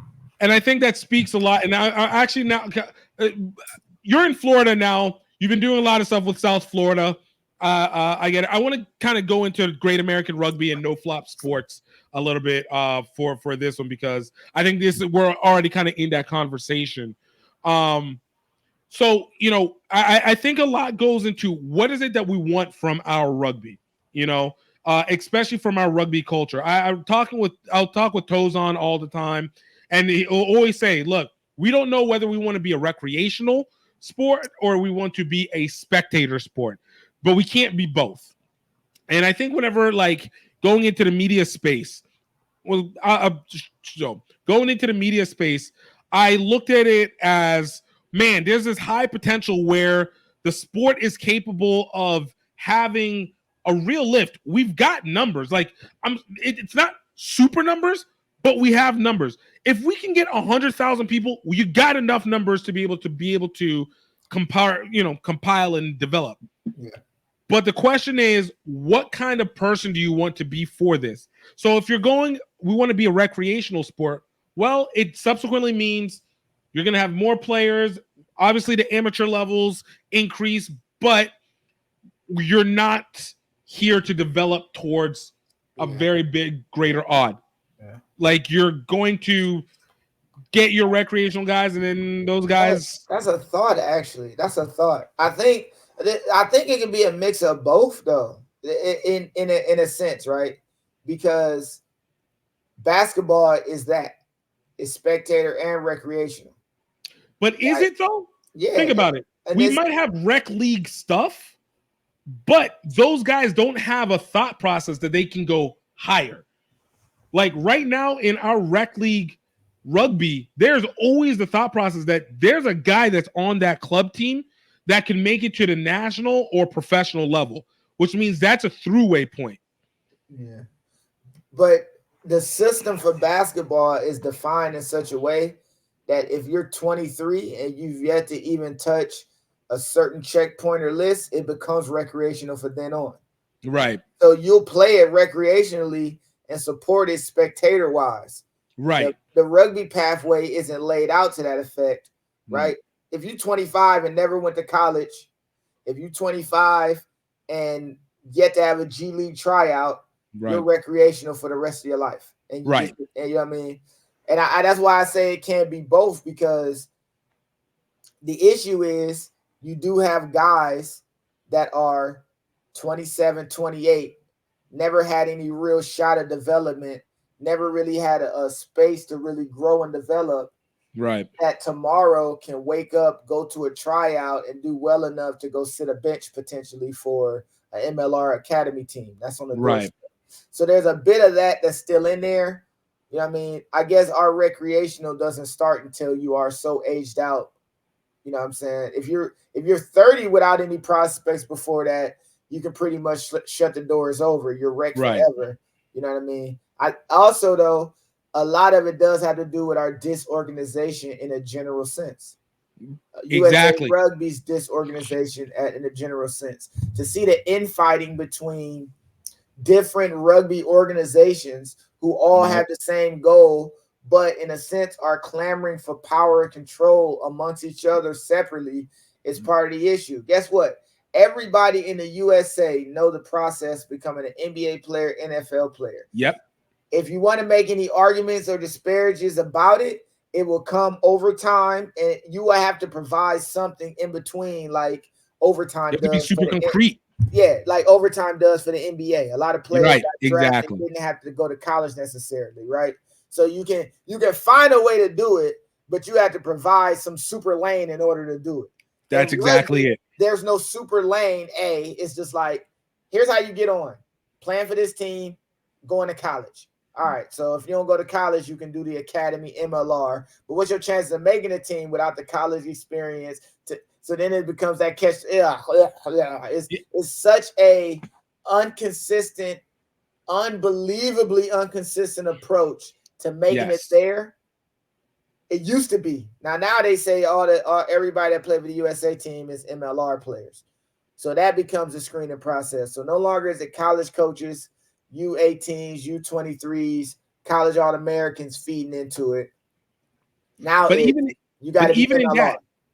But think about this. Even in that, like them developing, we heard the news of USA Rugby and World Rugby partnering with MLR to create an MLR team that is a US developmental side, right? So now what you've now but now what you've now created is this ulterior aspect. Now is this side a developmental side to become a national team member, which then means does playing on any of these MLR teams connect you to the national team if that's where you want to go? Or is this simply now we're separating the fact of what the highest level is? Is the highest level international? Is it professional? If we're doing professional, we don't make that distinction. USA will never have the ability to make a distinction if the highest level is. They will never. And I think that's where it goes into. And that's where it goes into those issues where now it comes back to media. What is it that we are supposed to do? Do we want to be able to show and present the best athletes so that we can get the best fans? Or do we want to present the best players so we can have more players? Oi.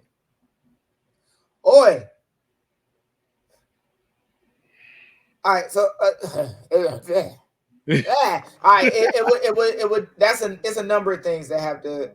First of all, I got to see this Hawks Charlotte situation come to fruition, right? I would have to see more of that before I even, because I've said a little bit about it, but I'm not gonna get into the weeds on it. We're just gonna leave it where it's at. I think that the issue with MLR is the issue that we have in America in general, which is we aren't 100% locked in on the American way of doing it. Facts. This is the MLR issue. Now, I've said this before, and I guess I'm going to have to say it again. I don't understand or know what's the United States style of rugby. I know how the French play. I know how South Africa play. I know New Zealand's approach. America only issue is we aren't doing it the way that fits America. We're asking people from other places to have input in how we approach it, how we do it. And because our system and our way of going about it is so unique to us, we're essentially getting people who don't know the landscape of here to try to find how to make it work here. So if we're talking about professional in the USA, is first 3 years, whole bunch of Americans, years 4 through the rest of it is such a crazy mix that Americans really don't get the best opportunity or shot to get better, showcase, and show what they can do. Example. If you look at Japan years ago, they would bring in 1 or 2, 3 to 4, 5 players from a foreign place to play on a team full of Japanese people. They develop. You get one freak athlete from New Zealand, one from Australia, an England dude that is on his way back, and then everybody else is Japanese, and that's your team. And now you got 5 of those guys making a Japanese team that beat South Africa in the World Cup, right? In America, instead of having, and I'm going to use DeMonte Noble as an example. And if so he goes and plays with DC a couple years ago. Instead of putting this man on a billboard, on commercials, on the news, on United Way commercials, Boys and Girls Club, volunteer shows, whatever, instead of formulating a marketing campaign plan around him, around the most local and successful player that they had, and getting people in the area to buy into the fact that somebody from their community is a part of this team. And mind you, he was playing well at that time. Don't get it twisted. He was coming off the bench a lot, but he was playing well. Dude, he would have those breakaways. He was killing. He supposedly he had like the best ratio, like tries per minutes played or something. So he had only played like 180 minutes total of the season, but had like 5 tries, which is some ridiculous stat, right? So instead of having DC area, the whole DMV looking like, hey man, we got one of our own that's on the field. We got him as a pitcher when he was as a little kid playing for this team and that's local, this team that's local, and getting people to formulate plots around them. They would bring in a foreigner who people don't have any connection with or understanding of, right? So putting him on a billboard and marketing around him would have created 50 more rugby players immediately. Off the first commercial, some little kid was like, he went to that high school. My local high school is rivals with that high school. You know what I'm saying? So instead of having that approach, the approach is, different. It's, we bringing in all these foreigners, and I'm not knocking that because foreigners. No, it's not about the foreigners. It's about the lack of connection with the community. It is about the foreigners, though, because that's the lack of connection with the community. Right. There's nobody, like, no offense when I say this, and I'm giving disclaimers all day because I say some wild stuff. No offense when I say this. This is just to drive a point home, not to be rude.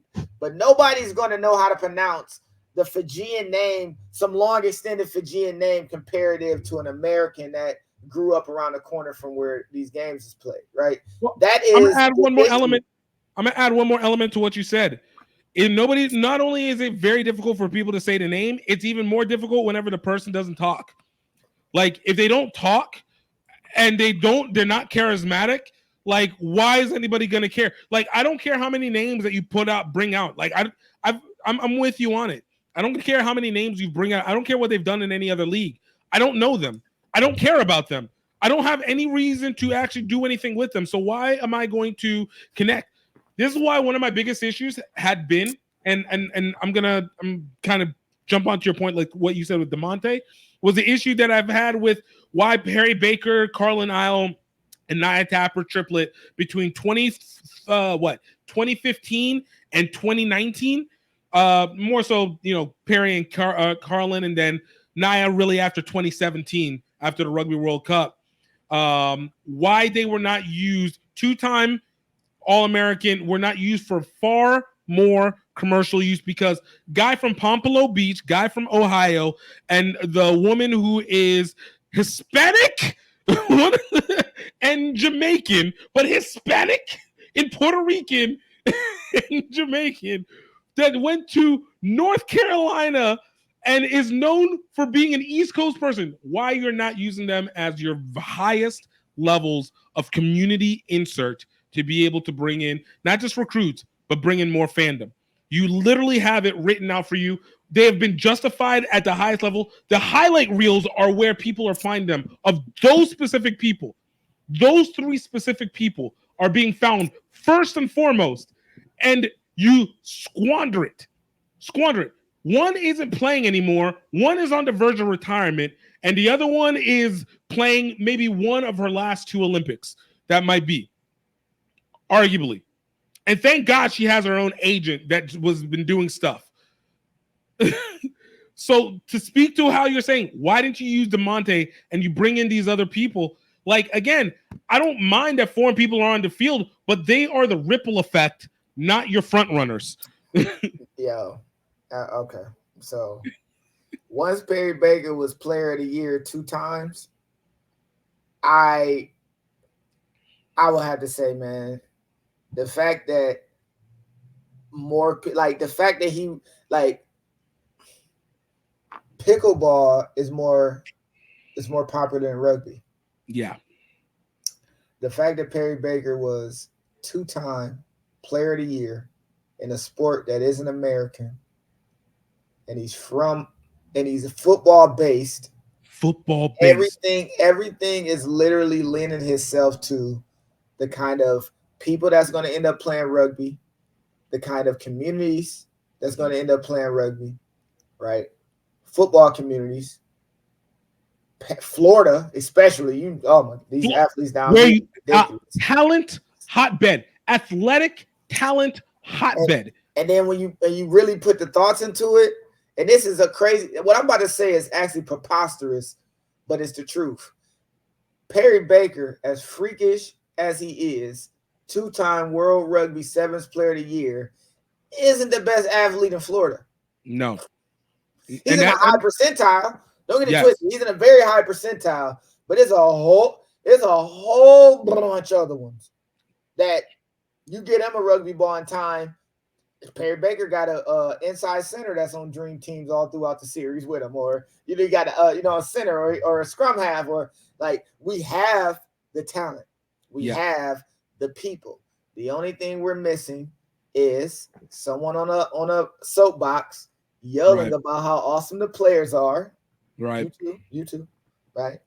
Yelling about how awesome the players are, and the people who flip the switches and make the decisions, running the organization in a sense of, we need to garner as many eyes, we need to garner as much respect as we possibly can, because the game of rugby is built on, automatically for Americans, super tough and rough.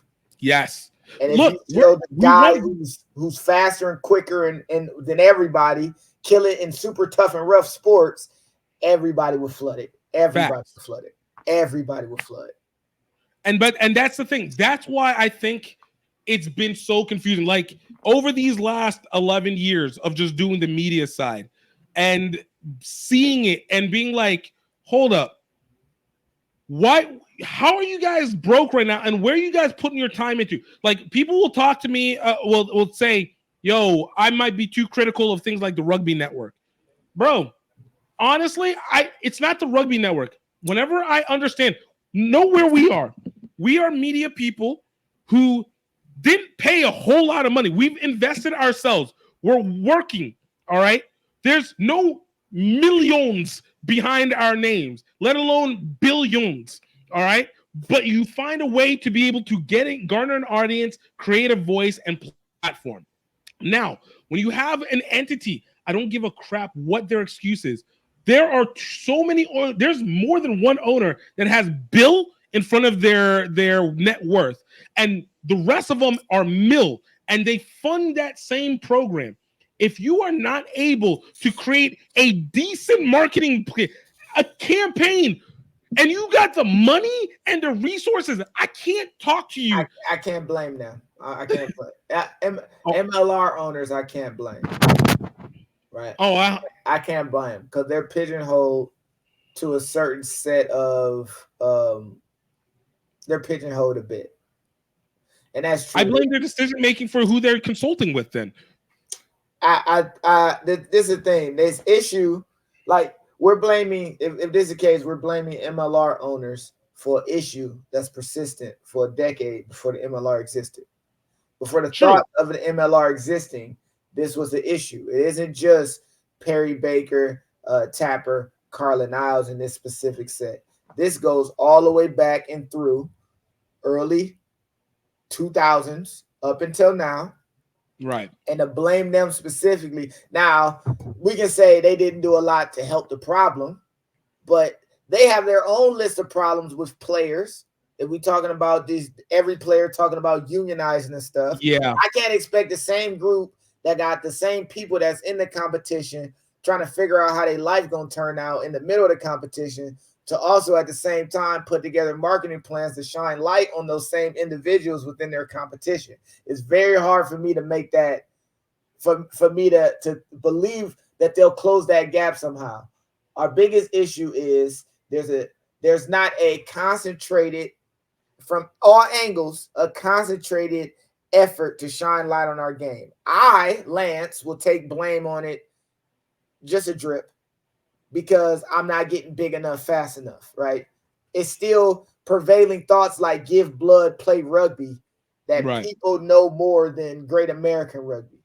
I got work to do, but I can't expect the owner of a team that just drafted a player who was a part of a disbanded team that just moved his family to the city before that team disbanded, that's now moving his family to a new city for a new team.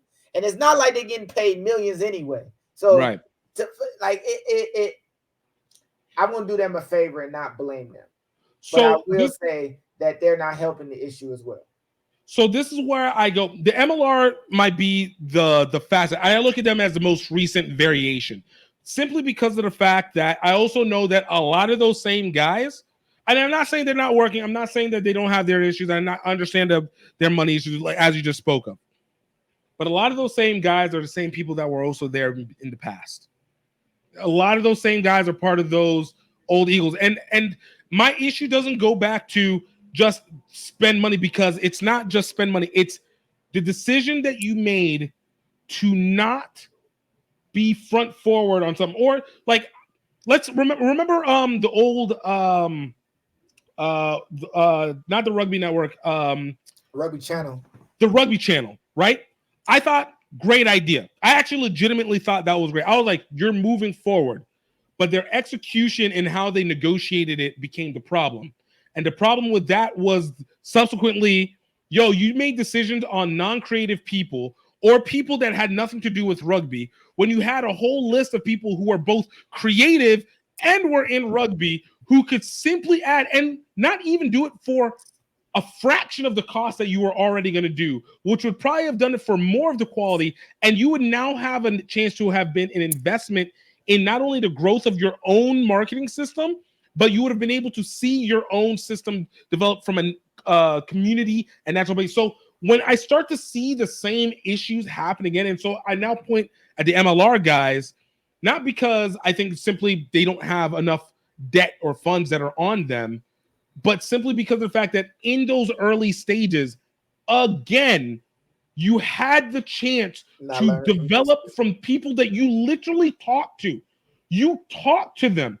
Those owners know who we are, or those people who are in decision know who we are. If there is a person who is bringing on and again, I hate to make it racial, but I don't really hate to make it racial. Look at what the makeup of most of what we have for the rugby channel. You're going to tell me that we needed another Australian and a British guy to tell us about rugby throughout the entire, like, again, no hate to them, but who are you? Like, who are you once again? And it's not a jealousy. It's just a fact of just like, you're repeating your same mistakes and you're not utilizing your resources. Yeah. And it becomes a tiring effort to do it again and again and again. I'm gonna be honest though. This is where my stoic base comes into play, right? If it ain't for me, it ain't for me, right? Right. And there's one thing I do know, right? Like I cut a promo for Rugby Network, right, for the CRCs last year, and the whole process was pretty smooth. It was pretty chill. It was pretty dope.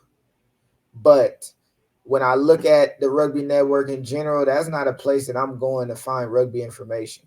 And that's the biggest, I guess, oops of the whole thing is that the Rugby Network isn't my first choice for rugby information. You know what I mean? If I want to know something about the NFL Network gonna tell me, or ESPN at worst. You know what I'm saying? Right. It's going to be something branded that shows me about what's going on in rugby. I can't get the full scope of what's going on in rugby by watching the Rugby Network. And that main reason is because wasn't the Rugby Network created but as an extension marketing arm for MLR? Of course. All right. So how can we blame, or, that's not necessarily my lane, right? MLR isn't specifically Lance's lane. I like talking about MLR, but that's not going to, that's not something that I look for. Like, I don't watch MLR games with a sense of like diagnosing and really seeing who has a shot to win the title this year. Like, no. Right. I watch MLR when it's about to be championship time. Let's see who actually serious or not. All right, cool. You know what I mean? I might watch a game that might have like Chicago Dallas last year. That'd have been a good game for me to watch just to see which team would get the first win in history compared to the other. You know what I'm saying? Right. But like in a general sense, that's not where I'm going for my rugby information. You know what I'm saying? That's the biggest problem with the Rugby Network, because it has the perfect name, but it doesn't, And I was on the Rugby Network, right? You done it? Yeah, I've done commentary and stuff for Rugby Network, and I've, you know what I mean. But I'm not expecting them to reach out and, what more can we do with you, Lance? You have no, I don't expect that from them, because I've come to the point I don't expect other people to see my value. But that's where this is where I go. But that's where I go. This is where you actually, those are the talents that you want. Like, you don't expect, like, I'll go off, I'm going to use my personal experience. I don't expect anybody to ask me to do anything. I found everything. I found all my access points myself. And that was exactly what I wanted. So it makes it where it's not a big deal. But you lose the ability then to be able to say, we could have been the dominant force on that. Like, it's the equivalent. Like, look at ESPN before all the cord cutting. What did they do? They brain drained newspapers. They brain drained other apartments, and they became what? The number one sports network in the world. Even as they're dying, you're still almost number one to go find information there. Why? They took the best. They found them. They recruited them. They built people up and did it. Once again, it's a difference of, are you trying to follow the trend or are you trying to set the trend? And it's not, again, do we need to? Because I'm still here. I'm not looking for them to do anything. I want the sources my damn self, and I'm going to find them because we put the work in. We do it ourselves. But that's who you want. You don't want to go. That's who you want to do if you're ambitious in what you're trying to do. Yeah. And that's what makes it scary. The people that have those changes, are you ambitious? Or are you just trying to fulfill a, rugby media has a gang of issues from well before that. You know what I'm saying? Fair. From well before that. And this is not me absolving yet again. Like, you know why I got the you know why I say there is no evil plan? The reason I say there's no evil plan is because when I first started, I was treated almost standoffish from a lot of important, quote unquote, important rugby people, rugby influences, rugby, right? Like I'm coming in here with the hopes of expanding the thought process, expanding the fan base, you know what I'm saying, getting people interconnected. But how I felt I was, being treated in the beginning made it seem as though like, oh no, watch out for him. He up to something. There's no evil plan. Right. There's no evil plan. This is just me trying to talk rugby, trying to like be a part of a game that I love, essentially. You know what I'm saying?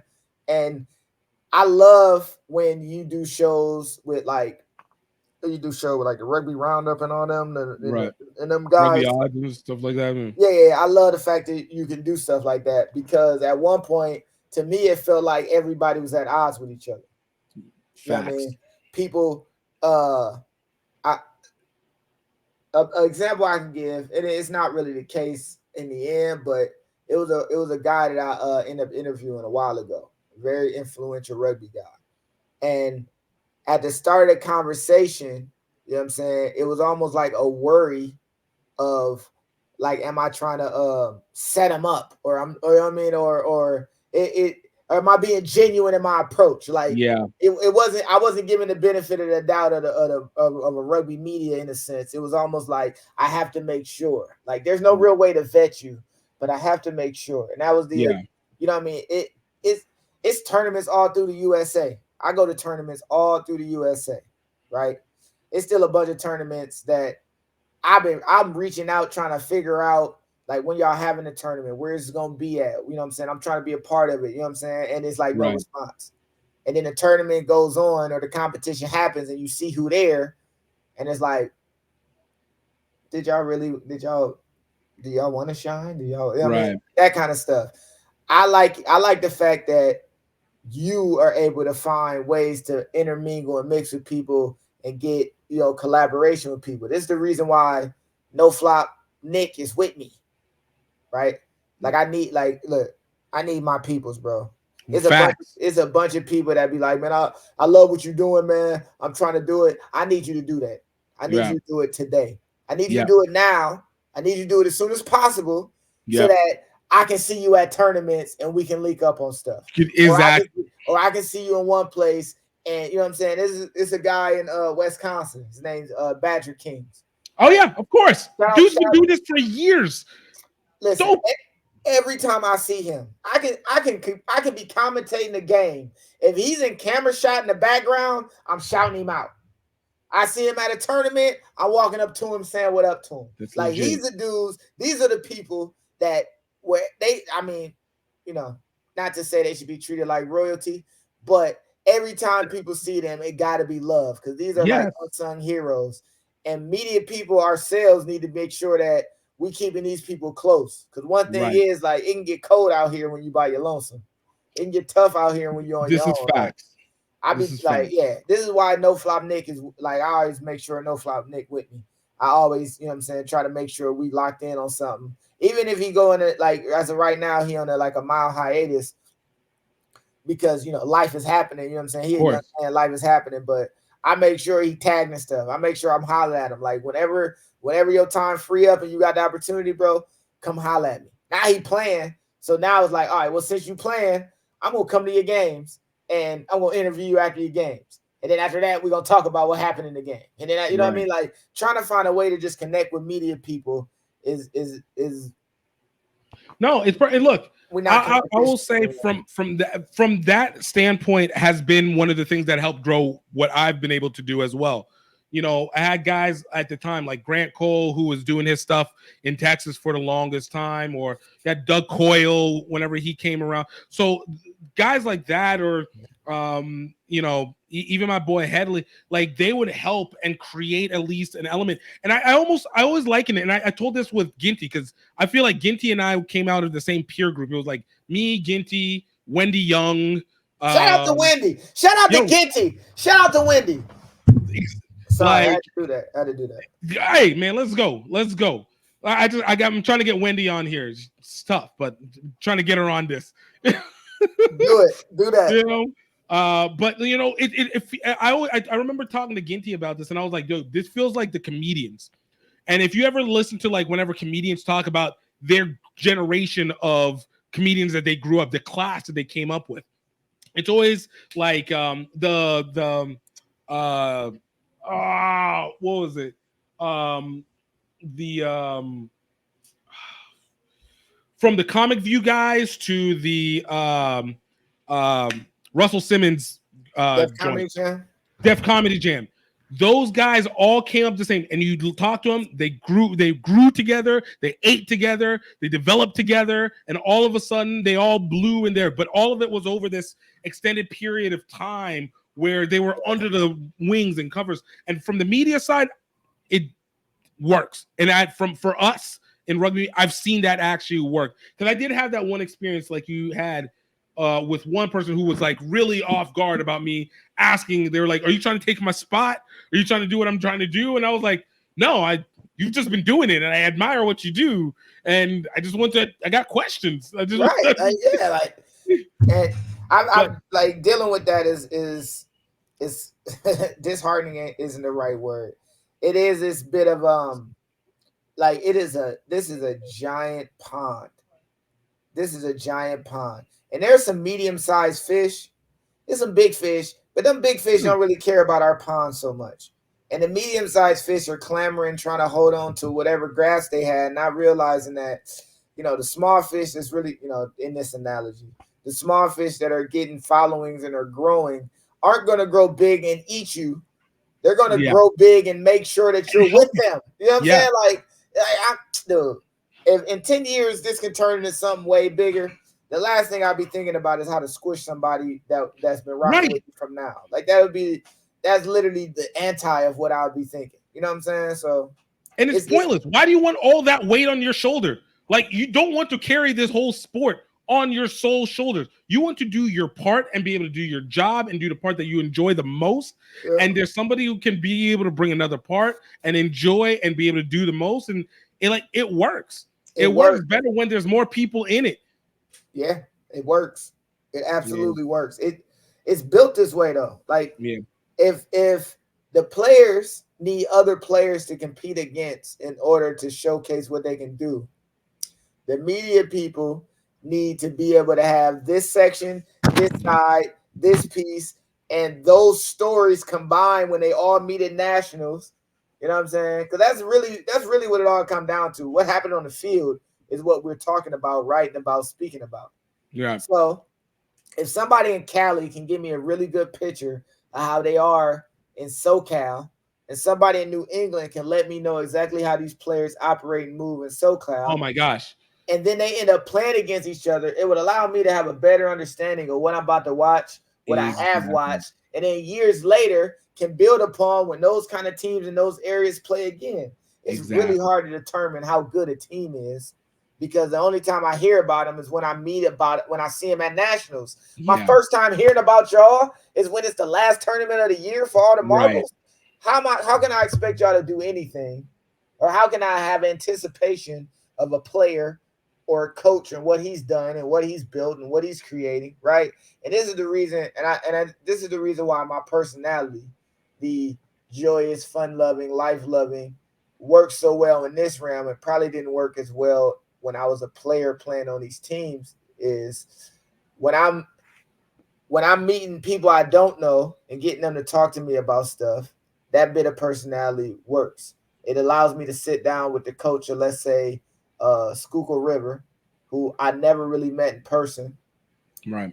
And he tells me his philosophy, what he believes. Now I understand why they top 4 every year when they come to nationals. When they're playing against all these teams that are built together, manufactured, this group is from the same area, rep the same thing, same culture. You jump into this group and you mesh and see where you fit, and then you make the group better as an individual instead of it being pieced together for that year. Now I know why Schuylkill is like that. You know what I'm saying? Right. That bit of personality doesn't work when you're trying to control 15 people and there's a happy guy on the sideline that's not upset that the ball was knocked on, or, whatever. I can understand why in this realm it works and why it doesn't work in other realms. Right. This is what we need. But I needed to hear more about this Schuylkill River coach before I sat down. Well, before, right? I needed to know about him 2, 3, 6, 7 years ago. You know what I mean? And that's the biggest thing. Because And another thing I say to people is when you watch the NFL, by the time you get to the 10th season, you can kind of understand, not 10th season, excuse me, the 10th week of the season, you know where the hierarchy of teams fit. Right. The reason is because since 1992, I've seen that process happen every year, and I can see where teams fit. That is not the case for club rugby in any sense. It's just like an Idaho team came out of nowhere last year and took second in D2, right? How would I have even known how they would fit in a D2 circumstance if this is my first time ever knowing that this team existed? Right. I need somebody in Idaho to at least say something about a player on their team, right? I need somebody from, you know what I mean? Like that, and that's the issue. Like I don't have the bandwidth to cover the entire USA, but I can just talk about the players, and then it don't matter where they're from. I'm talking about individual people. I can't talk about certain teams that have to have a formula to win. It isn't every team, but it's repetitive. I know how good Nav is comparative now. I've seen it enough. I have a case study worked, right? And then I see how good a new team manufactured, put together can do in the same scenario against a team like Nav. So maybe in 5 years, I'll have this database that allow me to be able to predict things I do pretty good now, but I need more people around. That's why I'm like, anybody ever say, I want to start something, I'm like, start that now. You know what I mean? I didn't, I'm giving players nicknames just so we can know their story. You know what I mean? I'm talking to players' parents when I go to these tournaments to learn a little bit about them. You know what I mean? I'm talking to players' girlfriends and wives to learn more about what it means to support them. What it means to support them, who they are, what are they like, why is it, you know what I mean? What does it mean to you when they do this? You know what I mean? And that kind of stuff is really what makes a full body story when we're talking about a team, a player, a region, an area. If I can do more than that or have more people that can do stuff like that, man, rugby is waiting to blow. But it can't be your first time hearing about it when it's some dude from another country playing on a professional team that's local to you. It makes it really tough for you to really back them. You know what I mean? Facts. It's a marketing issue. It always has been. It has always been the marketing issue. I don't think there's anything else. Like I've said before, I think I've even told this to my wife. Rugby has all the pieces needed to blow. All the pieces. The biggest issue is how it communicates itself. Has been and this isn't a US issue. This is literally a global issue across board.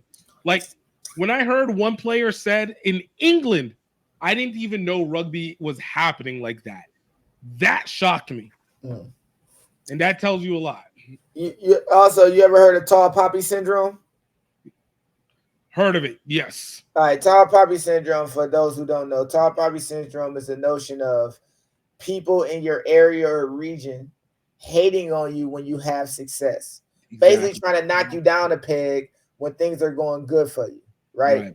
And that is a term that is really used in New Zealand, a bit in Australia, but it's Southern Hemisphere, right? In America and places like this, we just call them haters. People be hating on you, right?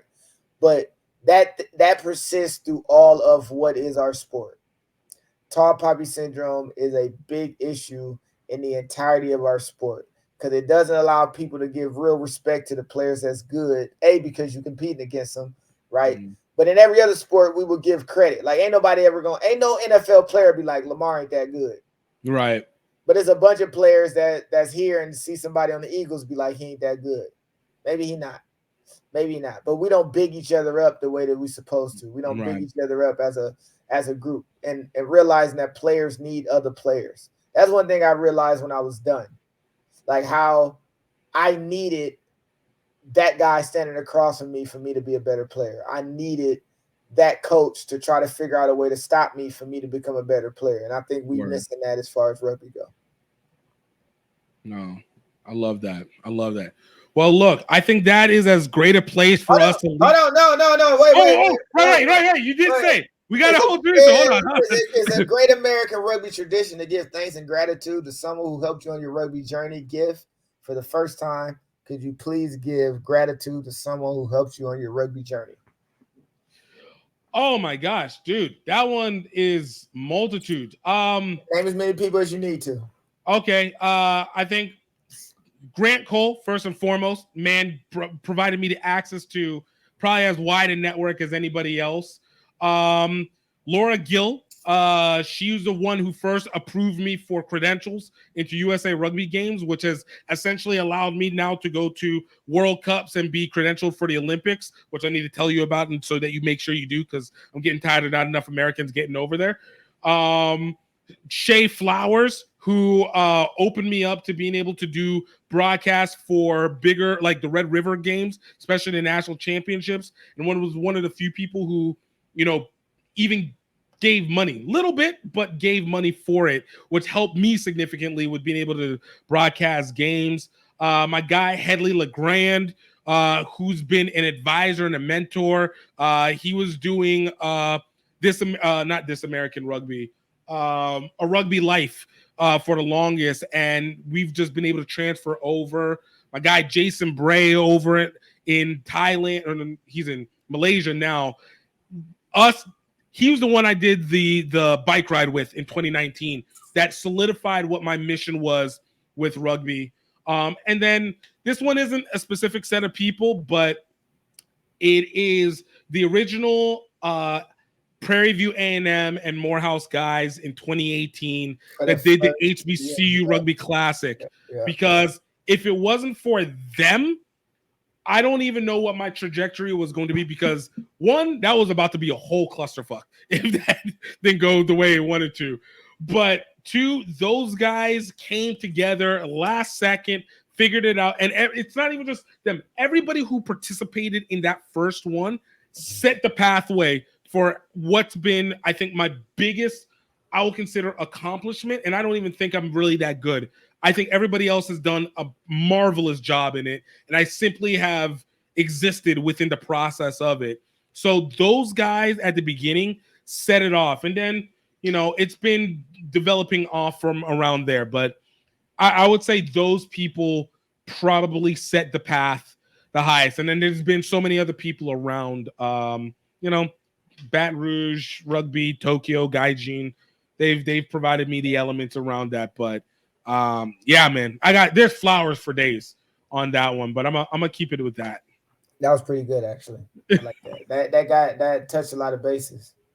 It touched how you started, how you grew, how you got focused, and then how you tried to expand or made the step to expand, and there was people who need to help you. That's probably one of our more like full, complete circle kind of Great American Rugby traditions, man. I appreciate that. Man, no, thank you for asking, brother. Yeah, thank you for asking. Yeah, man.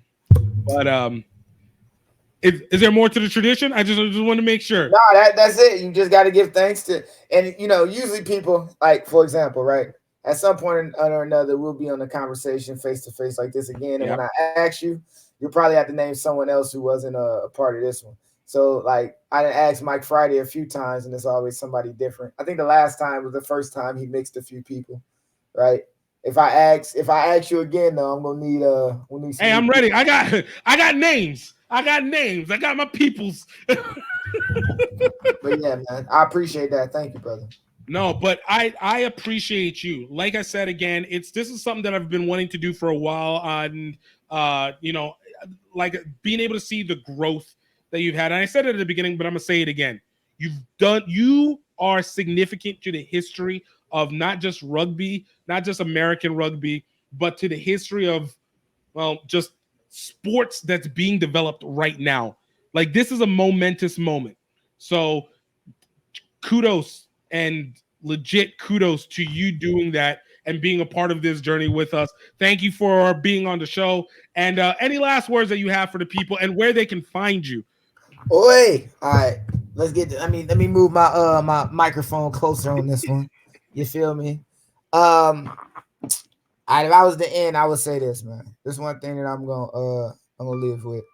I walk around with a belt at these tournaments that says "Live in Gratitude," and one of the biggest things that I have to say for this whole journey is that I've been able to enjoy it because I've been able to focus on the things that I have and the things I've been able to accomplish instead of worrying about or thinking about the things that I'm missing or I'm lapsed in, things I don't have. I think that's one thing that plagues us as athletes is that we don't look at the fact that we did really well in the game. We look at the fact that we knocked the ball on at the wrong time. We don't look at the fact that we made a tackle against a guy bigger than us. We look at the fact that we missed a tackle that we probably weren't going to make anyway, right? I think if we want to live better as human beings, and we want to live better as athletes, we want to live better as people, then the first thing we got to do is live in the now and respect the fact that we are on the cutting edge floor of creating and doing a bunch of beautiful and amazing things. But you have to remember that you came a long way and that where you stand right now was earned. And if you can do that, I think you'll be a better rugby player, a better husband, a better wife, a better son, a better daughter, and a better person. So shout out to everybody who live in gratitude, who can look at themselves in the mirror and say that they are enough and that they can accomplish all the things that they want to. And I'm very proud that people are happy to see what Great American Rugby has done so far. But to me, I feel like it's only the beginning. I feel like it's just the start. If you want to take a look at the journey or see how everything's going, please find me on Instagram at Great American Rugby. Please find me on Facebook, Great American Rugby. You can find me on TikTok, Give Us Freelance. You can find me on Twitter, formerly known as Twitter, but X now, Give Us Freelance. Or if you really want to find me, I'm going to be at your local tournament. I'm going to be at your regional tournament. I'm going to be at your select side tournament. I'm going to be on the microphone. I'm going to be on the side. I'm going to be there where the action is. And I hope you out there balling. Because if you are, I can't wait to talk to you. Shout out to everybody in GIF. I appreciate you bringing me on, brother. And my pleasure, man. Thank you again. Thank you so much, Lance, for being on. Thank you for being willing to tell your story. We got more that's going to have to come for the future because there's so much to tell. Always love being able to see promotion from, our media people in rugby continuing to grow the base and develop and really trying to make this industry, community, and game stronger across board. So thank you so much for being a part of it. And thank you all for taking a listen. Absolutely go ahead and pick up some of our other podcasts after you can recover. We had Craig Dawson on last time. Check out Mike Anderson with the RS Rugby Foundation. Check out Freddie Henry Ajudwa with Nigeria Rugby, and absolutely our slew of other commentators. Of course, our news show. Absolutely check us out across board. Definitely appreciate you guys. But I want to let you guys know that I hope that you are happy. I hope that you are healthy. And most importantly, I hope that you know that you are highly favored. Until next time, y'all. Cheers.